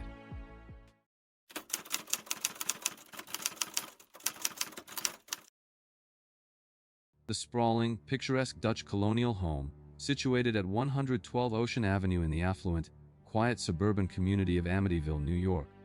projected an outward illusion of quintessential American prosperity that fundamentally masked a deeply volatile, severely dysfunctional familial reality. The patriarch of the family, Ronald DeFeo Jr, was a highly successful, aggressively domineering manager at a local Brooklyn car dealership whose intense, authoritarian parenting style frequently resulted in explosive, physically violent altercations within the supposedly peaceful walls of the waterfront property. His eldest son, Ronald DeFeo Jr, colloquially known to his friends and family as Butch, harbored a profound, deeply entrenched psychological resentment toward his father, existing in a perpetual state of antagonistic rebellion fueled by severe, unaddressed substance abuse issues involving heavy alcohol, heroin, and LSD consumption. In a deeply misguided, ultimately toxic attempt to placate his increasingly erratic and aggressive son, the father frequently provided Butch with significant financial allowances, luxury vehicles, and a token position at the family dealership, inadvertently constructing a suffocating dynamic of intense dependency and profound mutual hatred. The rest of the family, including his mother Louise and his 4 younger siblings Dawn, Allison, Mark, and John Matthew, were entirely trapped within this escalating domestic pressure cooker, forced to constantly navigate the unpredictable, terrifying emotional shrapnel generated by the warring father and son. Unlike the heavily sensationalized, entirely fabricated cinematic narratives that would eventually consume the property's legacy, the authentic, documented atmosphere inside the Amityville house in the autumn of 1974 was completely devoid of supernatural phenomena, entirely characterized instead by the stark, terrestrial horrors of domestic abuse, psychological deterioration, and profound familial rot, This prolonged, systemic breakdown of the family unit, exacerbated by Butch's escalating paranoia and erratic behavior, inadvertently constructed the perfect, highly combustible psychological foundation for an act of unprecedented, localized annihilation. The surrounding neighbors, separated only by manicured lawns and the quiet waters of the adjacent canal, remained completely oblivious to the catastrophic violence slowly building behind the iconic, eye-like quarter-moon windows of the DeFeo residence. This simmering domestic tension violently, irrevocably detonated on the evening of November 13, 1974, instantly transforming a mundane suburban Wednesday into the terrifying inception of one of the most heavily scrutinized crime scenes in modern American history. The localized tranquility of the Amityville community was completely shattered when a frantic, visibly agitated Ronald DeFeo Jr. violently burst through the front doors of Henry's Bar, a popular local establishment situated merely a few blocks away from his family's waterfront estate. Displaying a highly theatrical, chaotic demeanor, he desperately shouted to the assembled patrons that his mother and father had been shot inside their home, effectively weaponizing his immediate social circle to discover the carnage he had secretly orchestrated hours prior. A small, deeply concerned group of his friends immediately abandoned their drinks and rushed back to the sprawling Ocean Avenue property, tentatively navigating the unnervingly silent, dark interior of the large house to investigate his horrific claims. Upon ascending the main staircase to the second-floor master bedroom, the patrons were instantly confronted with the devastating, bloody reality of the deceased parents, prompting them to frantically retreat from the residence and immediately contact the Suffolk County Police Department. This highly calculated, performative display of shock and panic by DeFeo Jr. served as the definitive inciting incident of the criminal investigation, a desperate, manipulative gambit designed entirely to establish himself as a grieving survivor, rather than the primary architect of the slaughter. By utilizing his friends to officially initiate the police response, he attempted to distance himself from the immediate timeline of the murders, setting the stage for a convoluted, deliberately misleading narrative that he believed would permanently insulate him from legal consequence. However, this theatrical entry into the local bar also permanently crossed the threshold of no return, locking him into a high-stakes psychological chess match with seasoned homicide detectives who would soon arrive to meticulously deconstruct his carefully fabricated reality.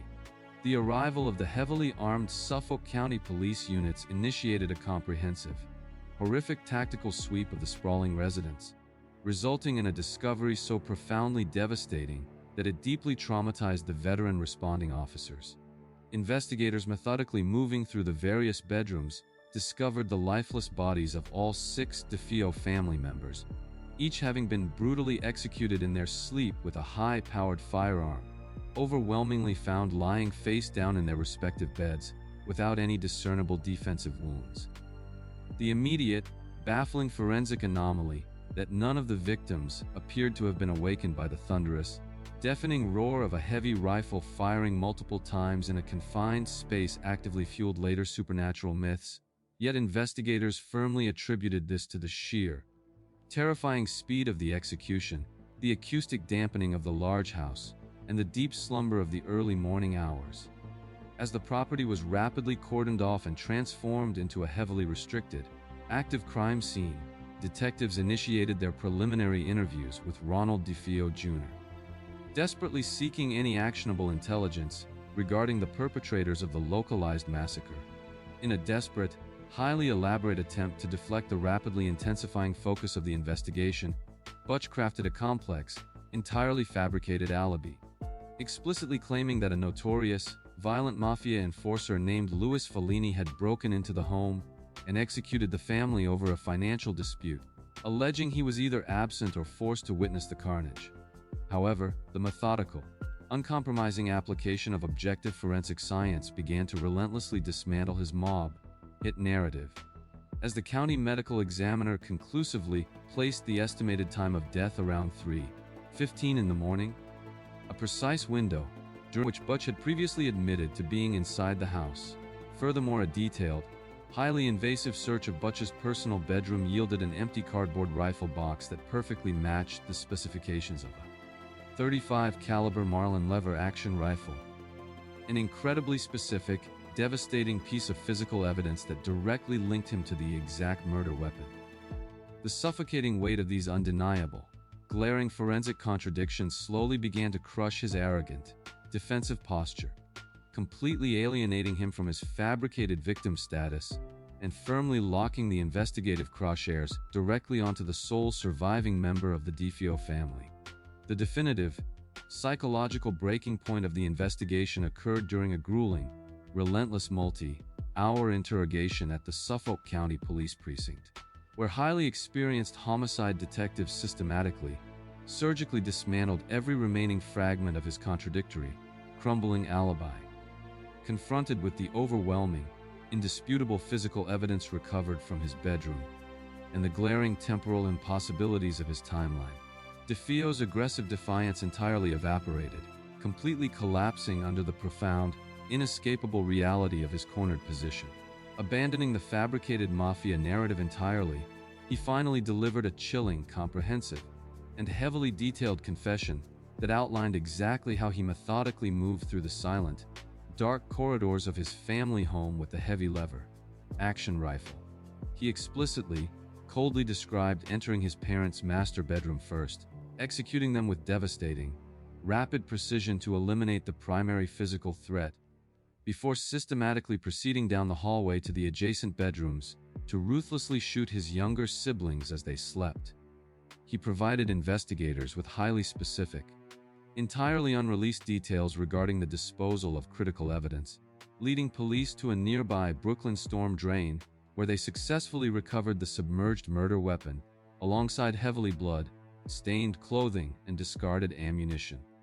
This stark, unembellished admission of absolute, calculated familial annihilation represented the terrifying, undeniable climax of the case, exposing the perpetrator not as a tragic victim of demonic forces or mob violence, but as a deeply disturbed,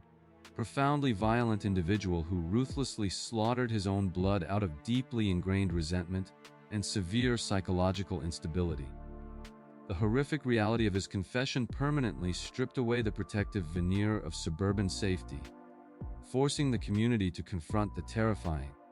uncomfortable truth that the most profound, devastating evil imaginable did not break in through the front door, but had been quietly festering inside the home for years. His chillingly detached recounting of the executions effectively closed the active investigative phase of the case, firmly transferring the burden of justice to the American legal system, which now faced the monumental task of officially prosecuting a man who had entirely eradicated his own lineage. The subsequent criminal trial entirely bypassed the sensationalized, highly lucrative ghost stories that would eventually consume the property's cultural legacy, focusing instead exclusively on dense, complex psychiatric evaluations and the strict legal parameters of criminal sanity. DeFeo's aggressive defense attorney attempted to secure a verdict of not guilty by reason of insanity, heavily relying on Butch's extensive history of extreme substance abuse and introducing psychiatric testimony claiming his client heard commanding voices that forced him to execute his family. However, the prosecution's highly credentialed psychiatric experts successfully, definitively demonstrated that DeFeo suffered primarily from antisocial personality disorder, proving conclusively that he was entirely cognizant of the illegality, morality, and absolute finality of his actions at the exact moment he pulled the trigger. After evaluating the overwhelming forensic evidence and the completely coherent, methodical nature of the crime and subsequent cover-up, the jury swiftly deliberated and returned a definitive guilty verdict on 6 counts of second-degree murder, resulting in 6 concurrent sentences of 25 years to life in a maximum security New York State correctional facility. The profound, enduring factual tragedy of the slaughtered DeFeo family was rapidly, grotesquely commodified by the subsequent owners of the house and a deeply opportunistic publishing industry, permanently burying the objective reality of severe domestic violence beneath highly profitable, entirely fabricated tales of bleeding walls, demonic possession, and haunted geography. The true, objective horror of Amityville remains the stark, terrifying reality of a deeply broken son mercilessly executing his entire family in cold blood, proving definitively that the most profound monsters do not require a supernatural origin, but exist entirely within the fractured human mind. Yet, while this devastating, localized domestic nightmare was geographically contained within the wooden walls of a single suburban home, a vastly different, geographically sprawling nightmare was concurrently unfolding in the extreme north, where another calculated predator was aggressively weaponizing the massive, unforgiving Alaskan wilderness to orchestrate a silent, devastating hunt.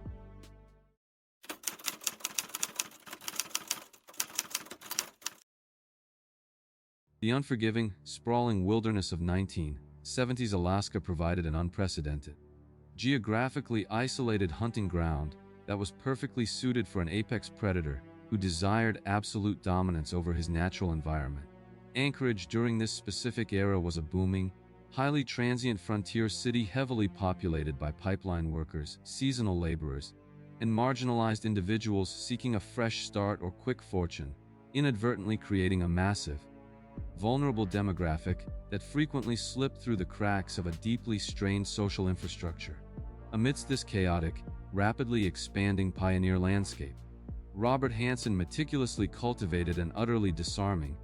deeply sympathetic public persona that successfully deflected even the slightest modicum of suspicion from his dark, intensely predatory activities. Standing at a slight, unassuming physical stature and afflicted by a severe, lifelong stutter that frequently rendered him the subject of social ridicule during his formative years, he actively projected the image of a mild-mannered, deeply introverted family man who simply wished to contribute quietly to his local community. He operated a highly successful, widely patronized commercial bakery in the heart of downtown Anchorage, establishing himself as a reliable, hardworking local merchant who routinely interacted with hundreds of unsuspecting citizens and police officers on a daily basis. Beyond his mundane commercial endeavors, Hansen was highly revered within the hyper-masculine Alaskan sporting community as a champion big game hunter, possessing multiple prestigious trophies and an absolute, unparalleled mastery of the unforgiving wilderness that surrounded the sprawling city. This localized celebrity status as a master outdoorsman provided him with a completely legitimate, socially celebrated excuse to frequently disappear into the deep bush for extended periods of time, flying his own private Piper Super Cub airplane to highly remote, totally inaccessible regions of the Knik River Valley. Beneath this carefully constructed, highly successful veneer of the quiet baker and the rugged outdoorsman, however, simmered a profound, deeply ingrained misogyny and a terrifying, highly organized sadistic compulsion fueled by a lifetime of perceived romantic rejections and deep-seated social resentments. He utilized his considerable financial resources and unparalleled aviation skills to systematically abduct vulnerable women, predominantly targeting exotic dancers and sex workers from the neon-lit dive bars of Anchorage, violently transporting them to his remote, isolated cabins where they were entirely stripped of all hope and completely cut off from any physical possibility of rescue. The brutal, unforgiving Alaskan landscape itself essentially became his ultimate weapon and his greatest accomplice, a vast, freezing expanse that completely swallowed his atrocities whole and ensured that his terrifying, methodical hunting expeditions remained completely hidden from the civilized world. The suffocating, decades-long veil of absolute secrecy surrounding Hansen's wilderness atrocities was abruptly, violently pierced on a freezing afternoon in June of 1983, courtesy of a terrified but profoundly resilient 17-year-old girl named Cindy Paulson. After accepting a seemingly lucrative offer to accompany a mild-mannered client, Paulson was swiftly overpowered at gunpoint, tightly restrained, and violently transported to Hansen's suburban home, where she was subjected to hours of horrific, unspeakable abuse inside a makeshift dungeon, secretly hidden within his den. Driven by an intense, terrifying desire to physically hunt his victims in the open wilderness, rather than simply dispatching them in his home, Hansen subsequently forced the bound teenager into his vehicle and drove her directly to the busy Merrill Field Airport, fully intending to load her into his private aircraft for a one-way flight to the isolated Knik River Valley. In a sheer, desperate display of survival instinct and unparalleled courage, Paulson managed to manipulate a brief, fleeting moment of inattention while Hansen was pre-flighting the aircraft, violently wriggling out of his immediate grasp and sprinting frantically toward the safety of the active runway. Barefoot, entirely terrified, and still wearing the heavy metal handcuffs that her captor had used to subjugate her, she desperately flagged down a passing commercial truck driver, successfully escaping the immediate, lethal proximity of the apex predator who had absolute, undeniable intentions of murdering her that very day. The deeply traumatized teenager was rapidly transported to the local Anchorage Police Department, where she provided seasoned detectives with an incredibly lucid, highly detailed, and completely terrifying narrative of her abduction, captivity, and subsequent miraculous escape from the local aviation hub. She painstakingly recounted specific, highly actionable details regarding her captor's physical appearance, explicitly noting his mild stature and his pronounced, severe stutter, while also accurately describing the specific interior layout of his suburban residence and the exact make of his private airplane. This unprecedented, highly detailed victim testimony represented the absolute, critical inciting incident of the entire investigation, finally providing law enforcement with a concrete, living witness who could directly connect the wealthy, respected Baker to the terrifying underworld of violent abduction. By aggressively fighting for her own life and successfully infiltrating the police precinct with a verified, deeply horrifying account of a serial predator operating entirely in plain sight, Cindy Paulson fundamentally destroyed Hansen's carefully maintained, lifelong operational security. Her frantic, barefoot sprint across the tarmac of Merrill Field effectively triggered the slow, agonizing collapse of his invisible empire, forcefully dragging his dark, meticulously hidden compulsions out of the shadows and directly into the unforgiving light of a formal criminal inquiry. Despite the profound, overwhelming detail provided by Cindy Paulson's harrowing testimony, the initial trajectory of the Anchorage police investigation was heavily paralyzed by deep-seated, systemic biases and a frustrating, pervasive skepticism regarding the fundamental credibility of a teenage sex worker. When local detectives initially questioned the prominent Baker regarding the severe, highly specific allegations of kidnapping and assault, Hansen calmly, expertly deployed his established, socially validated persona, confidently presenting a solid, entirely fabricated alibi heavily corroborated by his loyal friends, and completely denying any involvement with the terrified girl. The stark, incredibly frustrating contrast between the respected, wealthy local merchant and the marginalized, highly vulnerable victim unfortunately caused the initial investigative momentum to drastically stall, allowing Hansen to temporarily retain his unearned freedom, while a silent, deeply ominous count of missing women in the city continued to climb. The critical, structural turning point of the stalled investigation finally arrived when desperate local authorities, actively drowning in unsolved missing persons cases and newly discovered, unidentified skeletal remains, formally requested the specialized, highly advanced assistance of the Federal Bureau of Investigation's renowned behavioral science unit. Legendary FBI profiler Roy Hazelwood arrived in Alaska and meticulously synthesized the disparate, geographically scattered crime scenes, the specific victimology of vulnerable transient women, and the terrifyingly precise statements provided by Cindy Paulson to construct a profound, incredibly accurate psychological profile of the unknown offender. Hazelwood's masterful,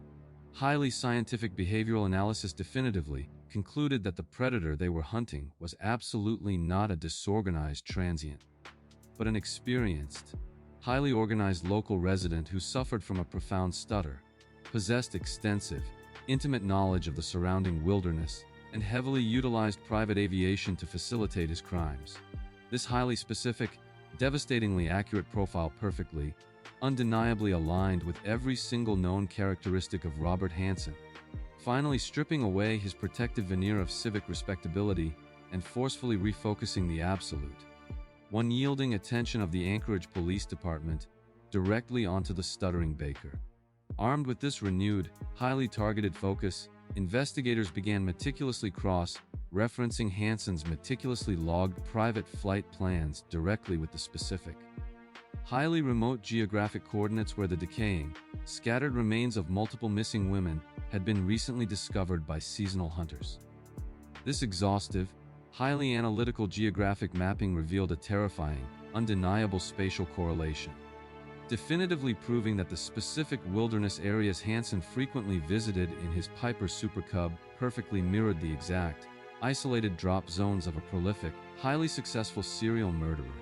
The suffocating, inescapable web of behavioral profiling and geographic data completely nullified the initial skepticism surrounding Paulson's claims, finally providing the specialized task force with the monumental, undeniable probable cause required to aggressively breach the physical boundaries of the Baker's seemingly normal, suburban fortress. The terrifying, deeply inevitable climax of the Alaskan nightmare commenced on a tense, highly coordinated morning in October 1983, when a massive team of heavily armed tactical officers and specialized forensic investigators simultaneously executed comprehensive search warrants on Hansen's Anchorage residence, his commercial bakery, and his private aircraft. As investigators aggressively, methodically tore through the quiet, unassuming suburban property, they rapidly uncovered a staggering, deeply horrific trove of hidden physical evidence that entirely corroborated Cindy Paulson's original, terrifying narrative and permanently destroyed the Baker's fabricated alibi, hidden securely within the dark, dusty confines of the attic space. Detectives discovered an incredibly incriminating stash of stolen jewelry, discarded identification cards, and personal belongings that had been meticulously, silently hoarded as macabre trophies directly taken from his murdered victims. The absolute, undeniable pinnacle of the entire investigative operation, however, occurred when a seasoned detective completely removed the headboard of Hansen's marital bed, uncovering a secretly stashed, highly detailed aeronautical map of the Alaskan wilderness that had been meticulously marked with a series of distinct, terrifyingly precise red X. This chilling, highly methodical document was absolutely not a standard flight log, but rather an absolute, definitive ledger of death, an organized visual manifestation of his predatory triumphs that explicitly marked the exact, remote geographic locations where he had successfully executed and disposed of his human prey. When confronted with this overwhelming, completely insurmountable mountain of physical evidence, and the devastating reality of the marked aviation map, during a highly intense, deeply psychological interrogation, Hansen's carefully constructed, lifelong facade of mild-mannered innocence violently and completely collapsed in upon itself. Stripped entirely of his arrogance and completely cornered by the undeniable forensic truth, the man who had terrorized the neon streets of Anchorage finally abandoned his defensive posture, shifting rapidly from a highly respected, stuttering baker into a cold, deeply detached, and highly calculated mass murderer right before the investigators' eyes. He chillingly, calmly confirmed the absolute darkest fears of the task force, explicitly detailing how he deliberately utilized the vast, unforgiving Alaskan wilderness not merely as a convenient, hidden dumping ground, but as an active, highly engaging theatrical stage for a terrifying,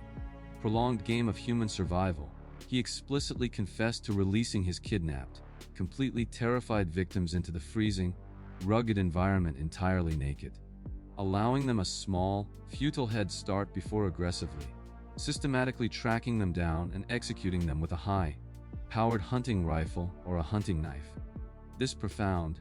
deeply horrific admission completely fundamentally altered the historical perception of the crimes,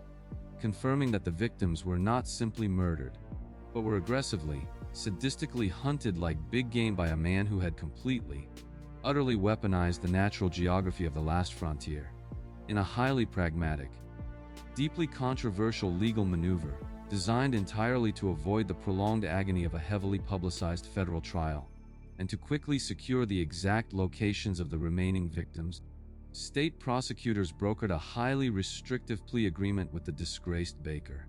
Robert Hansen formally, legally pleaded guilty to 4 specific counts of first-degree murder, alongside multiple, heavily compounded charges of kidnapping, weapons violations, and violent sexual assault, effectively guaranteeing his permanent, indefinite removal from civilized society.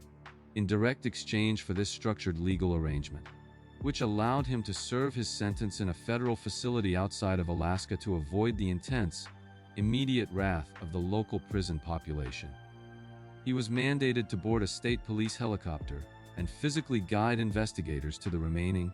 unmarked graves scattered across the desolate wilderness. This agonizing, deeply macabre aerial tour of the Nick River Valley eventually resulted in the painful recovery of over a dozen sets of scattered, decaying remains, bringing a deeply profound, heavily muted sense of closure to the families who had endured years of suffocating uncertainty regarding the terrifying fate of their loved ones. Sentenced to 461 years plus life in federal prison without the absolute possibility of parole,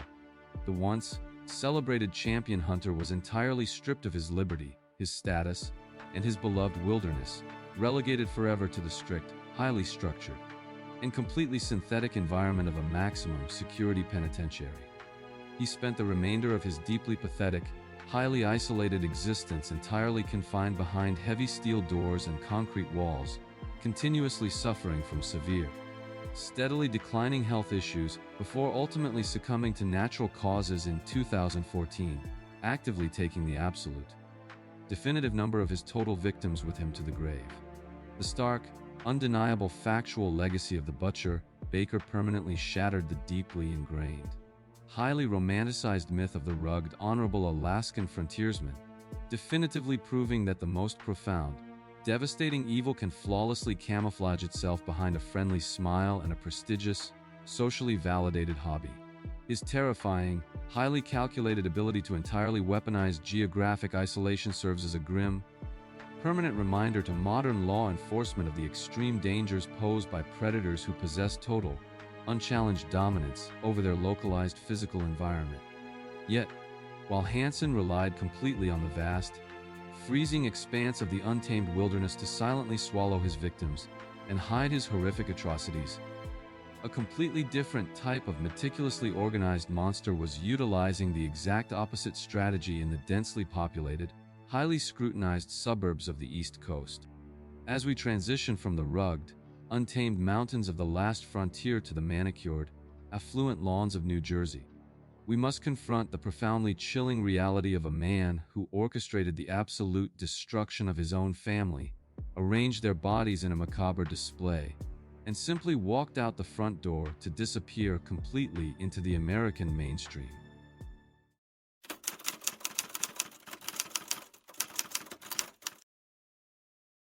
The sprawling, opulent 19-room Victorian mansion known as Breeze Knoll, situated in the highly affluent and rigidly manicured suburban enclave of Westfield, New Jersey, projected an absolute, unyielding aura of mid-century American success that entirely masked the suffocating financial and psychological ruin festering within its walls. John M. List, the stoic, heavily bespectacled patriarch who commanded the sprawling estate, was a meticulously organized,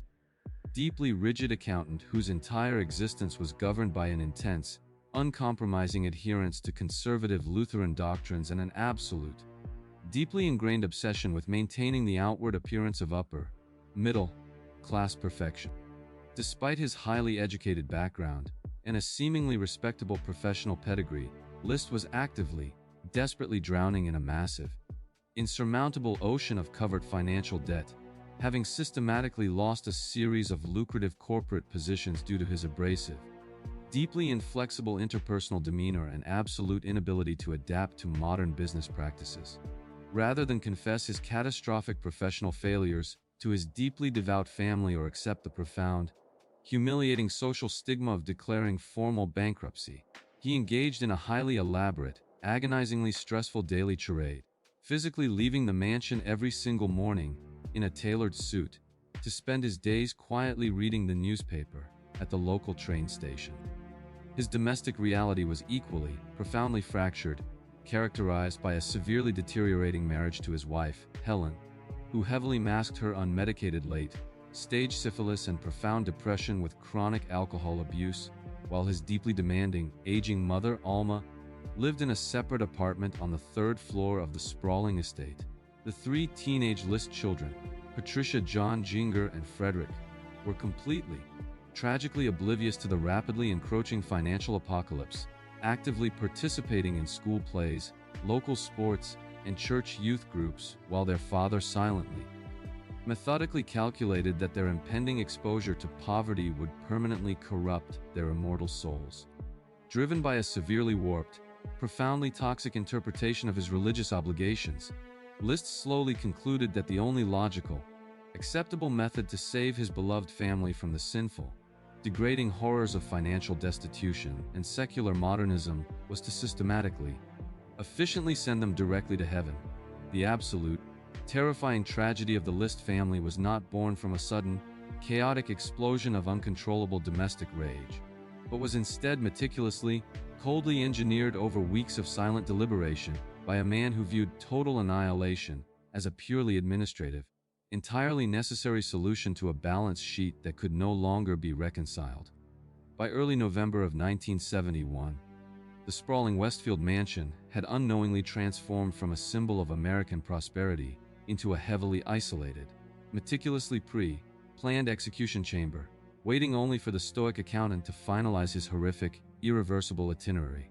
The seemingly impenetrable, heavily curated facade of the affluent Westfield estate finally began to visibly fracture in early December of 1971, entirely due to a slow,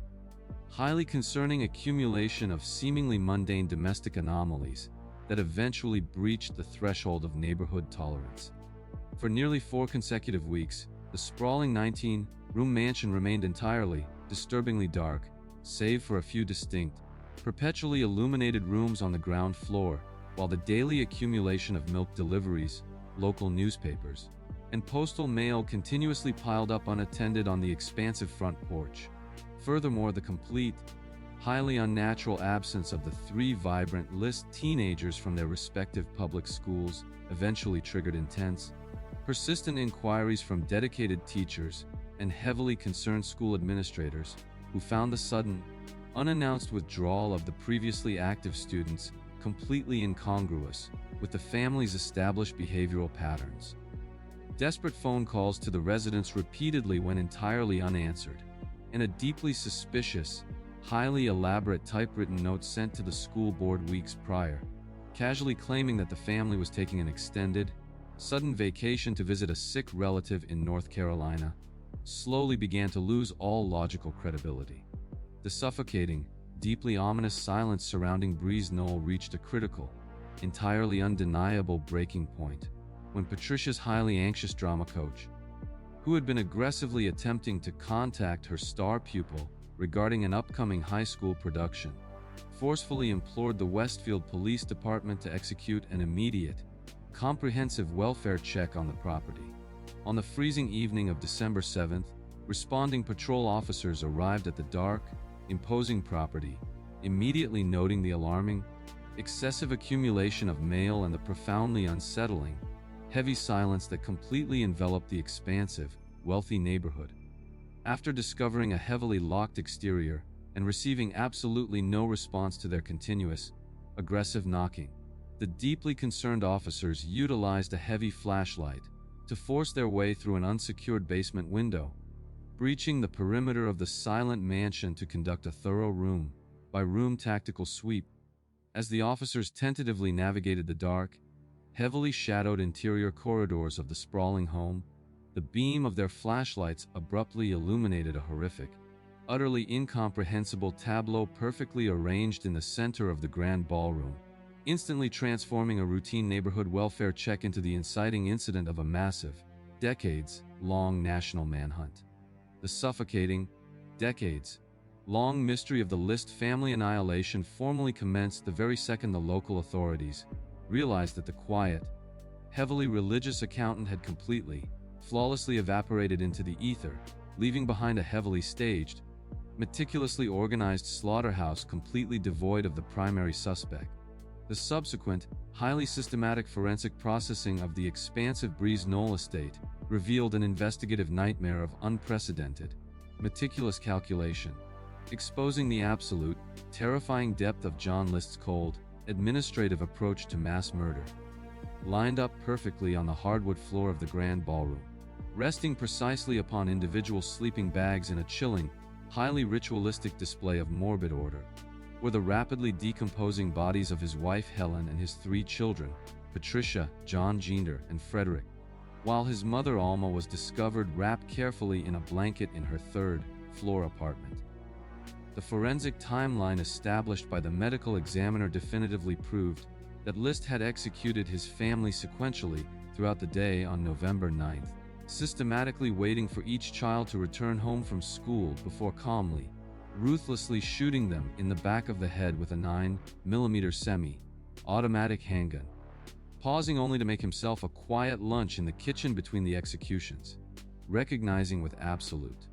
predatory foresight that the inevitable discovery of the bodies would instantly trigger a massive law enforcement response. He had aggressively, deliberately sabotaged the home's primary heating system,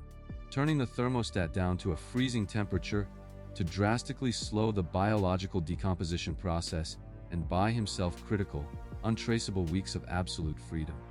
Left deliberately on the polished wooden desk in his meticulous, highly organized study was a devastating, deeply infuriating 5-page confession letter addressed directly to his personal pastor, in which he aggressively, calmly justified the systematic slaughter of his entire family as a necessary, deeply loving act designed entirely to protect their immortal souls from the impending sin of poverty. By the time the heavily traumatized Westfield police detectives formally initiated their exhaustive, multi-state manhunt, the methodical accountant had a virtually insurmountable, completely unrecoverable 4-week head start, having meticulously drained his mother's bank accounts, abandoned his vehicle at John F. Kennedy International Airport to deliberately confuse investigators, and completely vanished into the vast, anonymous expanse of the United States. For 18 agonizing, deeply frustrating years, the trail of John List remained completely, overwhelmingly cold,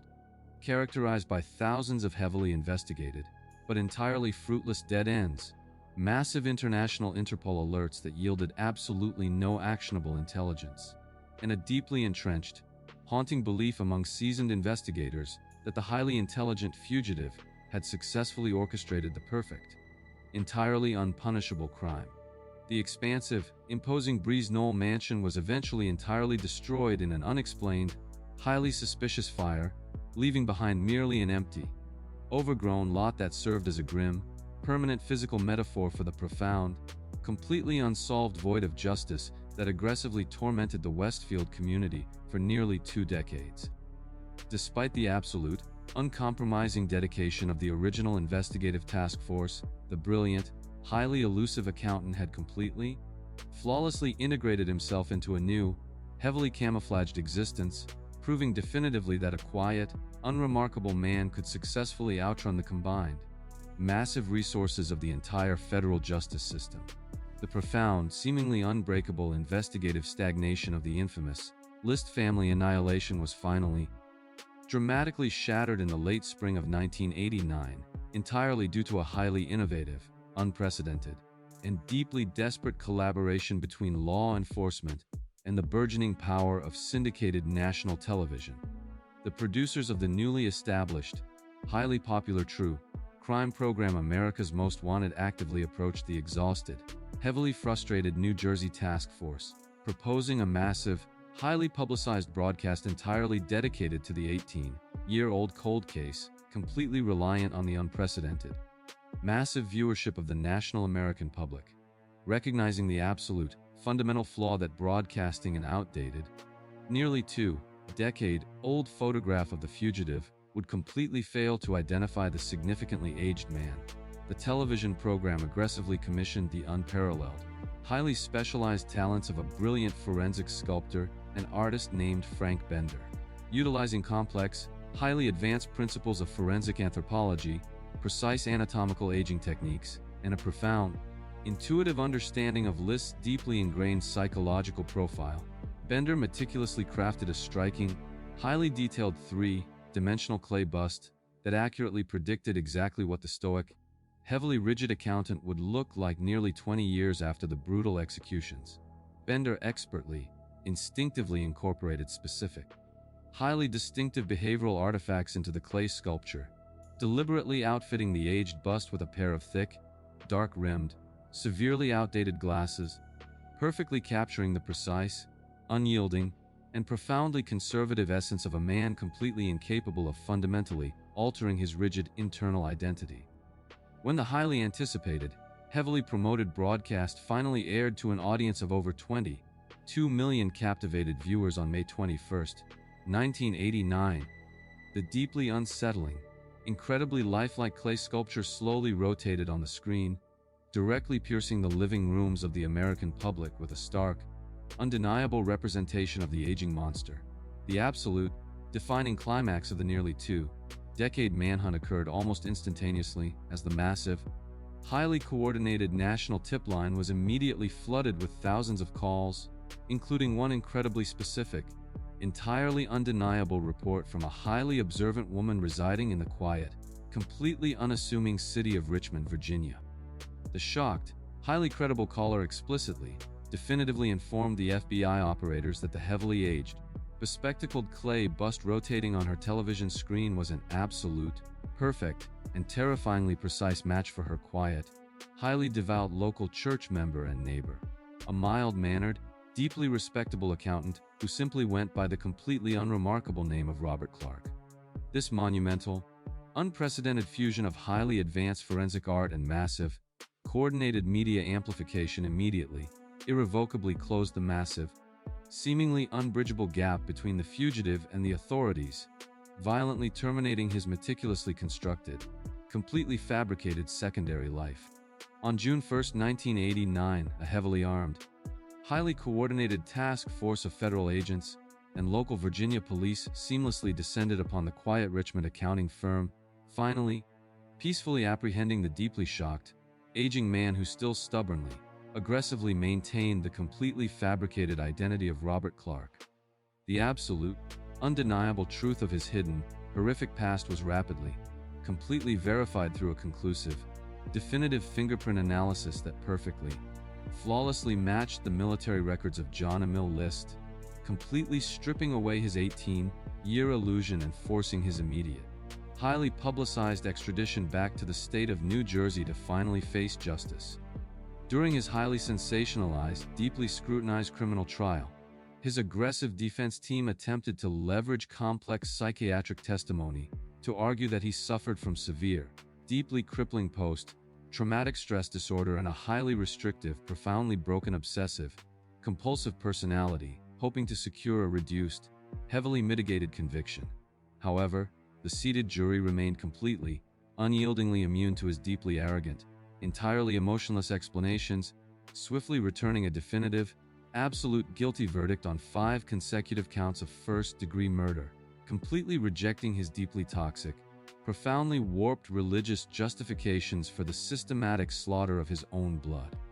Before officially sentencing the stoic, heavily unrepentant accountant to 5 consecutive, completely unalterable terms of life imprisonment without the absolute possibility of parole, the presiding judge explicitly, forcefully condemned him, accurately noting that his complete, deeply terrifying lack of genuine remorse was the absolute defining characteristic of a truly malignant, profoundly unredeemable psychopath. He spent the remainder of his highly restricted, completely isolated life in maximum security prison, continuously, aggressively maintaining his absolute, delusional belief that his horrific actions were entirely justified by heaven, before ultimately succumbing to heavy complications from pneumonia in March of 2008. The deeply chilling, incredibly objective factual legacy of the John List case remains a permanent, highly unsettling testament to the profound, terrifying power of the media to solve the unsolvable, proving definitively that even the most meticulous, highly organized fugitives cannot successfully hide forever from the collective, heavily focused gaze of the public. The terrifying reality that a man could completely eradicate his family, seamlessly assume a deeply mundane life, and successfully serve as a quiet, heavily respected churchgoer for nearly 2 decades, permanently shattered the comforting illusion of neighborly trust in the American suburbs. Yet, while the heavily manicured lawns of New Jersey finally recovered from the deeply buried horror of the vanishing accountant, the sprawling, unassuming heartland of Kansas was actively enduring a completely different, highly public nightmare orchestrated by a deeply arrogant, highly organized predator who absolutely refused to remain silent. As we firmly close the tragic, heavily documented file on the Westfield annihilation, we must directly confront an entirely new manifestation of profound, unyielding evil. A man who aggressively demanded the absolute attention of the world and meticulously terrorized a single city for over 30 years under an incredibly chilling, highly self-appointed acronym.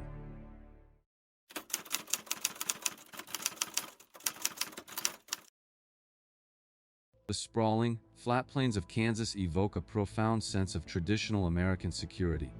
an endless expanse of agricultural quietude, where the city of Wichita historically stood as a steadfast beacon of conservative, Midwestern values. In this deeply trusting environment built on absolute neighborly reliance and rigid moral conformity, Dennis Rader meticulously constructed one of the most impenetrable, fiercely normalized facades in the entire recorded history of criminal psychopathy. Rader was absolutely not a transient drifter or an antisocial outcast lurking on the fringes of the city. He was an aggressively active,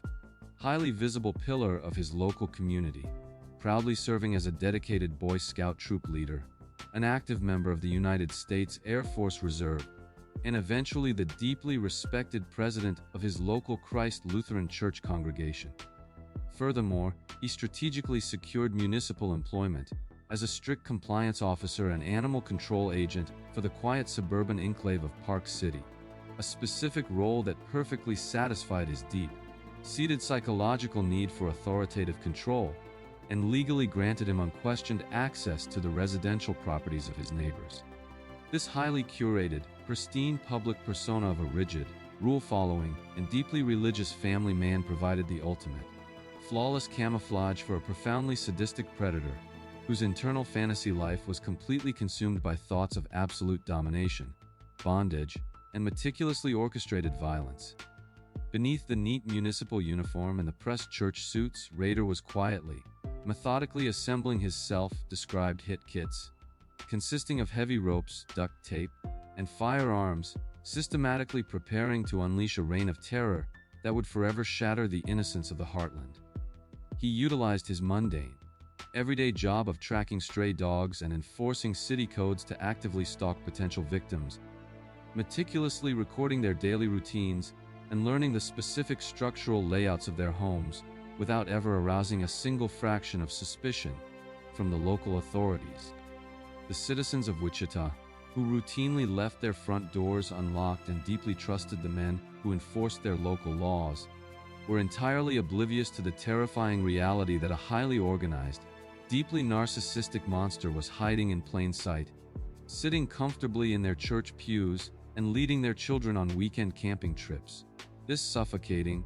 deeply integrated deception established the perfect operational foundation for a man who desperately craved not just the absolute physical subjugation of his individual victims, but the prolonged, agonizing psychological torture of an entire metropolitan city. The comforting, deeply ingrained illusion of Midwestern safety was violently, irrevocably obliterated on the freezing morning of January 15, 1974, marking the horrific inception of a 30-year nightmare that would permanently define the city of Wichita. The Odero family, consisting of Joseph, his wife Julie, and their two youngest children, Josephine and Joseph Jr., were systematically ambushed inside the presumed safety of their own home in a brutal, highly calculated attack that completely lacked any discernible motive of robbery, domestic dispute, or localized gang violence. Rader, having meticulously stalked the family for weeks and having deliberately severed their exterior telephone lines to permanently prevent any desperate calls for rescue, forced his way into the residence at gunpoint, swiftly overwhelming the terrified parents and utilizing his prepared bindings to completely neutralize their ability to resist. What unfolded next was a scene of such absolute, methodical savagery that it deeply traumatized the veteran responding officers and completely overwhelmed the local investigative apparatus, which was entirely unaccustomed to dealing with a highly organized, purely sadistic serial offender. Rader executed the entire family one by one with a chilling, entirely detached precision, utilizing strict strangulation and suffocation as his primary methods of murder to entirely fulfill his deeply ingrained, horrific sexual fantasies of absolute physical control and lethal dominance. The subsequent,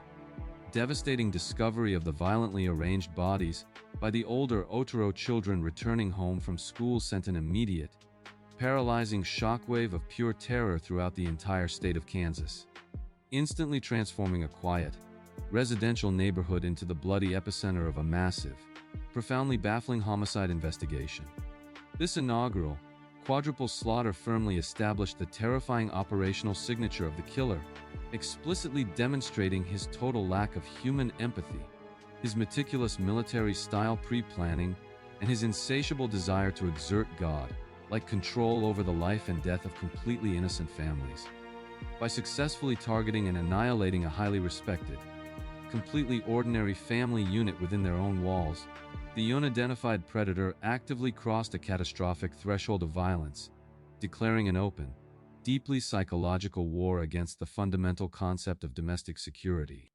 The sheer, overwhelming brutality of the Otero crime scene served as the definitive inciting incident of a sprawling, multi-decade manhunt,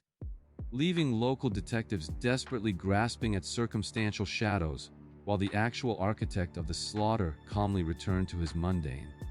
highly respectable life as a husband and municipal worker. Following the absolute, staggering devastation of the Otero family, the killer violently escalated his psychological warfare against the city by establishing a deeply arrogant, highly theatrical channel of communication with the local media and law enforcement agencies. In October of 1974, he secreted a highly detailed, taunting letter inside a mechanical engineering book at the Wichita Public Library, in which he officially claimed unyielding responsibility for the horrific murders and formally christened himself with the terrifying, self-appointed acronym BTK, standing explicitly for the methodology of bind, torture, kill. Over the subsequent agonizing years, Rader engaged in a sporadic, highly calculated series of localized murders, systematically targeting vulnerable, independent women such as Catherine Bright, Shirley Vian, Nancy Fox, and Vicky Wago, utilizing his established, horrific tactics to violently infiltrate their homes and execute them with absolute, merciless precision. With each new, devastating atrocity, he actively fed his profound, malignant narcissism by mailing bizarre, highly misspelled poems, complex word puzzles, and deeply graphic, completely unredacted descriptions of his crimes directly to the Wichita Eagle newspaper and local television station KTV, essentially holding the entire regional journalistic apparatus hostage. These terrifying, deeply unsettling communications frequently contained explicit, undeniable trophies taken directly from the bloody crime scenes, such as the victim's personal driver's licenses or specific pieces of jewelry, forcing the exhausted, heavily strained police department to continuously confirm the horrific authenticity of the arrogant phantom. Despite forming a massive, dedicated behavioral task force and completely saturating the city with composite sketches and urgent public warnings, investigators were fundamentally paralyzed by the era's severe lack of advanced forensic technology and Rader's deeply strict, uncompromising operational security. He possessed an uncanny, highly infuriating ability to seamlessly transition from an active, violently sadistic predator back into the boring, rule-enforcing compliance officer of Park City, essentially creating two completely isolated, entirely impermeable psychological compartments that successfully defeated all traditional FBI profiling attempts of that specific era. By the early 1990s, the active murders abruptly and inexplicably ceased, completely starving the media of new atrocities and leading the heavily frustrated, aging detectives to the grim, highly logical conclusion that the infamous BTK killer had either died of natural causes, been incarcerated for an unrelated offense, or had been permanently institutionalized. This prolonged, agonizing decade of absolute silence plunged the sprawling investigation into a deep, seemingly permanent freeze, leaving the deeply traumatized families of the victims entirely devoid of justice, while the hidden monster quietly lived out his suburban retirement, completely surrounded by the very people he had terrorized. The monumental, entirely unexpected climax of the sprawling, 30-year investigation was violently ignited in early 2004, not by a brilliant, proactive forensic breakthrough, but by a profoundly arrogant, historically catastrophic miscalculation, driven entirely by the killer's insatiable, incredibly fragile ego. Angered and deeply insulted by a retrospective article published in the local newspaper, marking the 30th anniversary of the Odero murders, which explicitly questioned if the terrifying BTK killer was dead or had simply become a forgotten historical footnote. Rader's malignant narcissism forced him to aggressively re-establish contact to forcefully prove his enduring superiority. He immediately initiated a bizarre, highly active, and deeply flawed game of cat and mouse with the newly reformed cold case task force, leaving cryptic, meticulously constructed packages containing bound dolls, original crime scene photographs, and heavily rambling, self-aggrandizing manifestos at various public drop sites across the sprawling city. As the intense, highly publicized communication rapidly escalated, Rader incredibly, naively asked the police via a coded newspaper classified ad if a computer floppy disk could be forensically traced back to its specific machine of origin, completely, absurdly relying on the authorities for technical advice regarding his own operational security. In a brilliant, deeply strategic display of psychological manipulation, the Wichita police publicly responded with a definitive, highly coordinated lie, assuring the killer through the press that digital media was completely untraceable, actively baiting the arrogant monster into making the absolute, final mistake of his entire, blood-soaked criminal career. On February 16, 2005, a purple, seemingly innocuous floppy disk arrived at the offices of a local television station, containing a taunting digital message from BTK that completely, spectacularly failed to account for the hidden, deeply embedded digital metadata permanently written into the document's file structure. Digital forensic analysts rapidly extracted deleted artifacts from the disk, explicitly revealing that the document had been heavily modified by a user named Dennis on a specific computer actively registered to the Christ Lutheran Church in Park City, Kansas. This monumental, historically catastrophic technological error instantly shattered Rader's impenetrable, 30-year facade, providing the desperate task force with an incredibly specific, entirely undeniable target that perfectly matched the precise profile of a rigidly organized, locally embedded municipal compliance officer. To secure the absolute, definitive legal proof required to execute a high-profile arrest, investigators covertly acquired a medical tissue sample previously provided by Rader's daughter at a university medical clinic, running a complex familial DNA test that conclusively, flawlessly matched the microscopic biological evidence recovered directly from the 1974 Odero crime scene. On the freezing morning of February 25, 2005, heavily armed tactical teams finally swarmed the quiet, completely unassuming vehicle of the Park City compliance officer, executing an arrest that instantly resonated across the entire globe and permanently ended the horrific reign of the BTK killer. Confronted immediately in the interrogation room with the overwhelming, completely insurmountable mountain of digital metadata and the flawless, indisputable familial DNA match, Dennis Rader entirely abandoned his fabricated, decades-long persona of civic virtue, instantly reverting to the cold, highly calculated monster that had successfully stalked the shadows for over 30 years. During his subsequent, highly sensationalized criminal trial, he completely bypassed the standard, expected legal defenses of insanity or reasonable doubt, choosing instead to deliver a completely unprompted, deeply horrific courtroom confession that entirely paralyzed the attending families, the presiding judge, and the international media. Standing directly before the court, Rader calmly, clinically, and with absolute, chilling detachment detailed the specific methodologies of all 10 murders, referring to his agonizing, brutal executions merely as his projects, and explicitly describing the deeply sadistic gratification he derived from the absolute terror of his victims.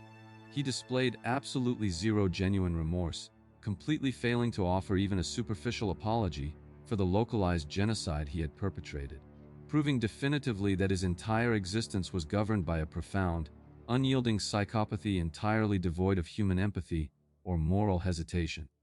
He was ultimately sentenced to 10 consecutive terms of life imprisonment, without the absolute possibility of parole,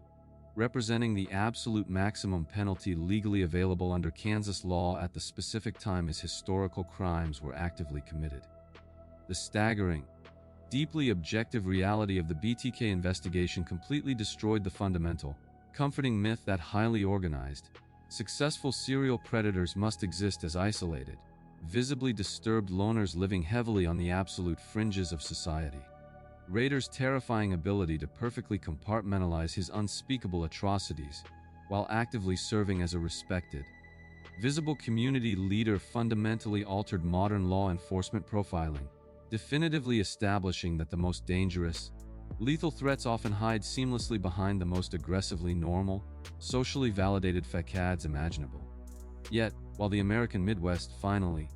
painfully closed the book on its most arrogant and deeply embedded monster, a completely different, highly glamorous, and profoundly twisted dynamic was actively terrorizing the suburban borders of our northern neighbors. As we transition from the isolated, individualistic terror of the Kansas plains to the manicured, affluent neighborhoods of Ontario, Canada, we must critically examine a highly toxic, deeply lethal partnership where absolute, unspeakable cruelty was meticulously hidden behind the pristine,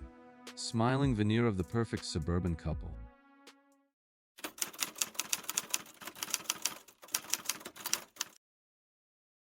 The picturesque, affluent community of St. Catharines, nestled comfortably within the prosperous, highly manicured Niagara region of Ontario, served as the deeply deceptive, glittering backdrop for one of the most uniquely horrific, highly lethal partnerships in the entire annals of modern criminal history. Paul Bernardo and his beautiful, fiercely devoted wife, Carla Homolka, effortlessly projected an absolute, impenetrable aura of glamorous domestic perfection, frequently celebrated by their peers as the quintessential Ken and Barbie couple due to their striking physical attractiveness and outwardly flawless, upwardly mobile lifestyle. Bernardo, presenting himself as a polished, highly articulate accountant and aspiring young executive, aggressively cultivated a magnetic, highly charismatic social persona that successfully masked a profound, deeply ingrained psychopathy and a highly prolific, violently hidden criminal past. Long before the couple retreated to their quiet, pink-accented suburban fortress in Port Dalhousie, Bernardo had actively terrorized the Toronto suburbs as the elusive, highly organized predator known to terrified residents and baffled police, simply as the Scarborough Rapist. Operating with absolute, chilling impunity, he had systematically stalked, violently assaulted, and terrorized over a dozen women by utilizing a highly athletic, completely silent method of scaling residential balconies in the dead of night to infiltrate ostensibly secure, second-story apartments. Instead of serving as a moral anchor or a deterrent to these deeply disturbing, escalating violent compulsions, Homolka actively, enthusiastically embraced her husband's darkest sadistic fantasies, seamlessly transforming from a seemingly innocent veterinary assistant into a highly compliant, eagerly participating accomplice in profound, unimaginable cruelty. This deeply toxic, profoundly lethal Folie 2DX officially manifested in its most catastrophic, unforgivable form during the Christmas season of 1990, when the couple actively collaborated to heavily drug and sexually assault Homolka's own younger sister,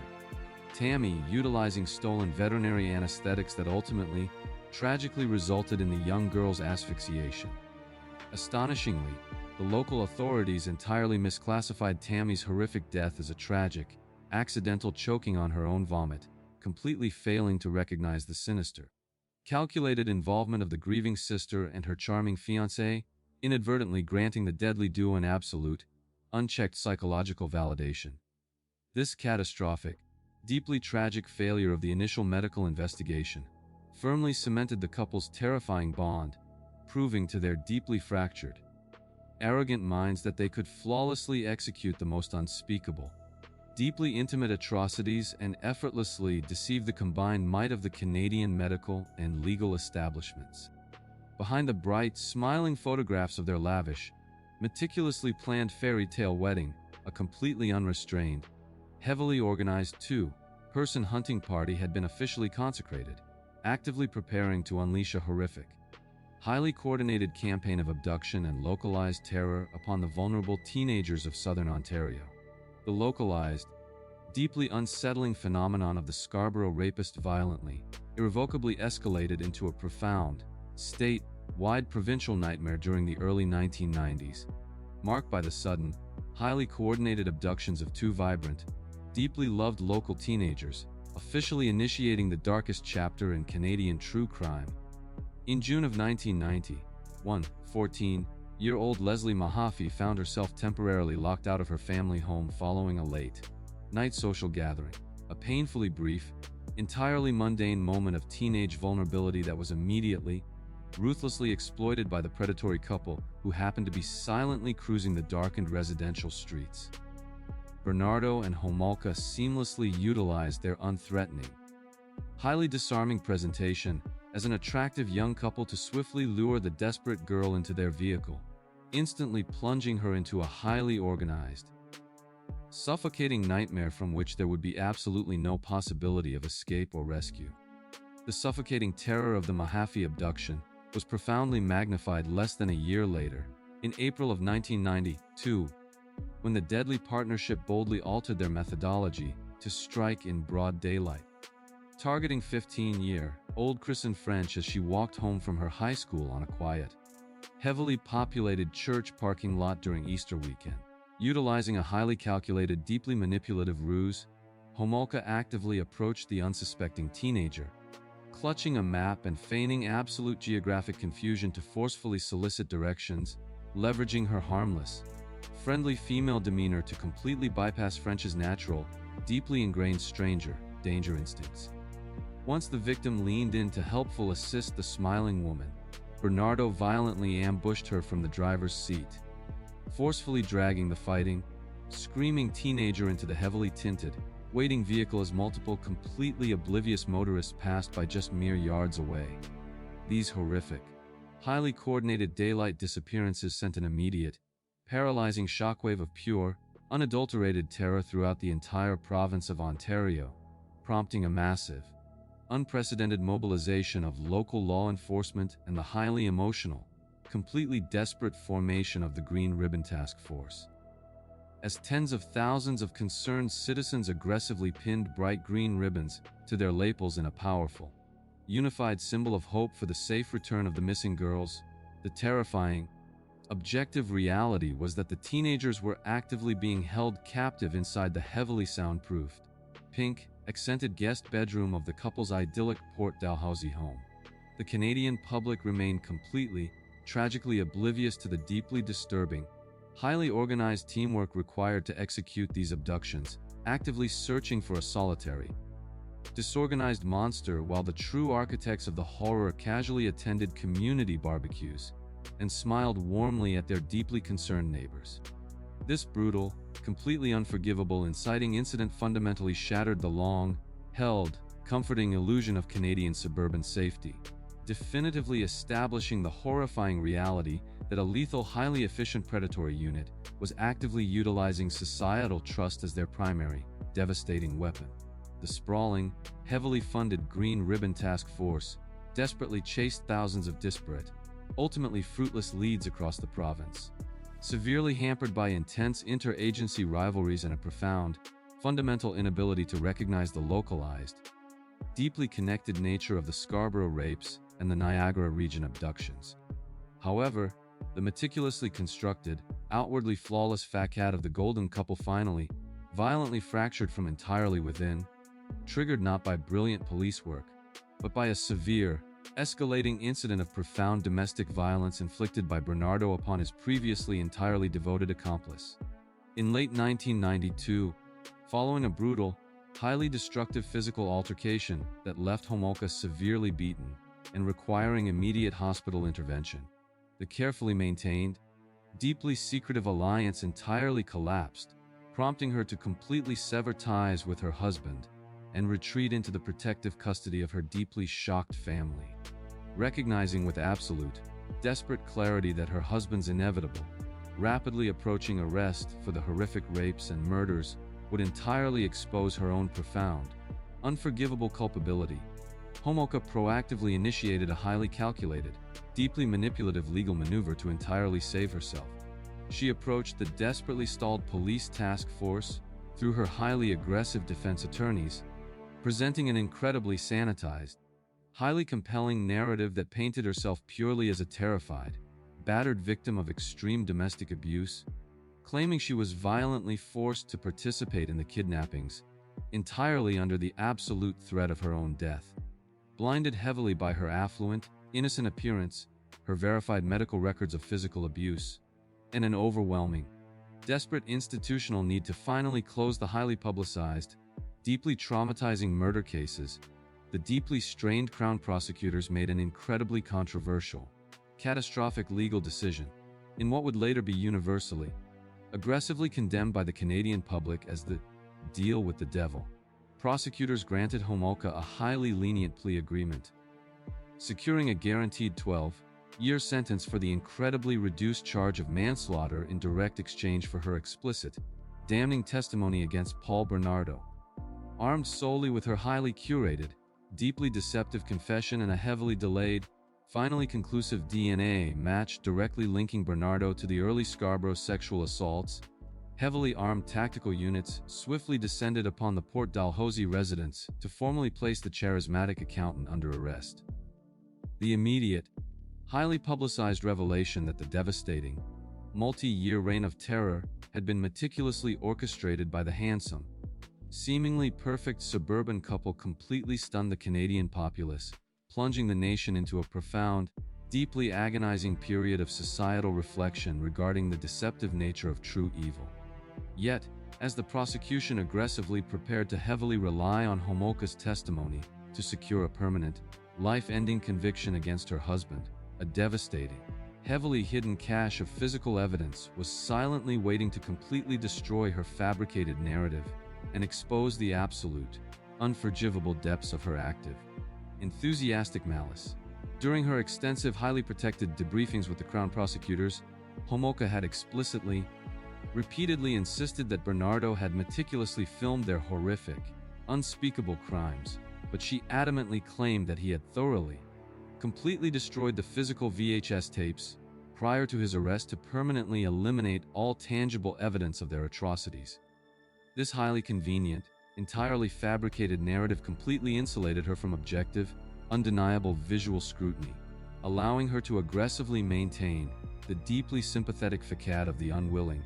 battered captive who was merely a passive observer to her husband's unyielding, absolute sadism. However, this meticulously constructed edifice of lies spectacularly, entirely collapsed months later, when the legal team actively representing Paul Bernardo authorized a highly invasive, secondary physical search of the sprawling Port Dalhousie home, desperately searching for any hidden financial documents or exonerating evidence to aid in his rapidly approaching defense. As an investigator meticulously probed the dark, dusty confines of the home's ceilings, he discovered a heavily concealed, meticulously hidden stash of unmarked VHS tapes tucked deeply within the recessed lighting fixtures of the master bathroom, completely bypassed by the initial, exhaustive police tactical sweep. The subsequent,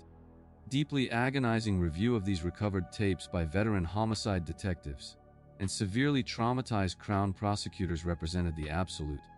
undeniable climax of the entire investigation, unleashing an unparalleled wave of professional horror and profound, sickening regret throughout the Canadian legal establishment. The explicit, heavily documented footage permanently, irrevocably shattered Homolka's carefully curated victim narrative, explicitly showing her not as a cowering, terrified hostage, but as an active, highly enthusiastic, and deeply sadistic participant who frequently initiated the psychological torment and physical abuse of Leslie Mahaffey, Kristen French, and her own sister Tammy. The tapes provided absolute, undeniable visual proof of her profound, unyielding agency, displaying her actively directing the horrific scenes, mocking the terrified victims, and actively facilitating the unspeakable, deeply intimate violence that she had explicitly, falsely blamed entirely on her husband's course of control. The devastating realization that the prosecution had proactively struck a highly lenient, legally binding plea agreement with a willing, highly enthusiastic serial killer based entirely on a fabricated, deeply manipulative tissue of lies, instantly sparked an unprecedented, massive wave of public outrage and absolute disgust across the entire nation. Despite the overwhelming, indisputable visual evidence of her profound guilt and absolute perjury. The deeply rigid mechanisms of the Canadian legal system dictated that the previously signed plea agreement strictly remained in effect, permanently shielding the blonde monster from the absolute, unyielding justice she so profoundly deserved. This catastrophic, heavily documented discovery permanently transformed the case from a standard, highly successful serial killer apprehension into a profound, historical tragedy of justice denied, forever staining the reputation of the local prosecutors and cementing the tapes as the darkest, most terrifying artifacts in Canadian legal history. The subsequent, highly sensationalized criminal trial of Paul Bernardo was characterized by an unprecedented, strictly enforced judicial media ban, heavily restricting the public dissemination of the horrific, deeply traumatizing videotapes to aggressively protect the final shred of dignity for the murdered victims and their grieving families. Relying heavily on the devastating visual evidence rather than Homolka's deeply compromised, highly controversial testimony, the jury swiftly, definitively found Bernardo guilty of multiple counts of first-degree murder, aggravated kidnapping, and violent sexual assault, entirely rejecting his deeply arrogant, profoundly narcissistic attempts to manipulate the courtroom proceedings. He was officially, legally designated as a dangerous offender by the Canadian judicial system, ensuring that he received a strict, unyielding life sentence in a maximum security penitentiary with absolutely no realistic prospect of ever securing parole or returning to the society he had so violently traumatized. However, the absolute, unyielding focus of public fury aggressively shifted toward Karla Homolka, whose incredibly lenient, 12-year manslaughter sentence became a profound,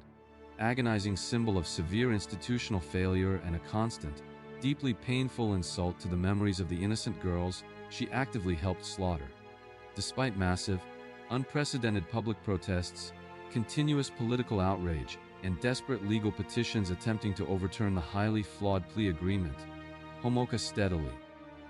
quietly served her mandated sentence and was officially, fully released back into the public domain in 2005, a deeply chilling reality that completely sickened the nation.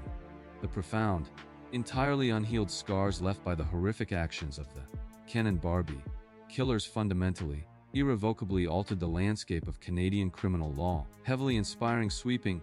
comprehensive legislative reforms, specifically designed to highly restrict plea bargaining in severe homicide cases, and mandate greater transparency for victims' families.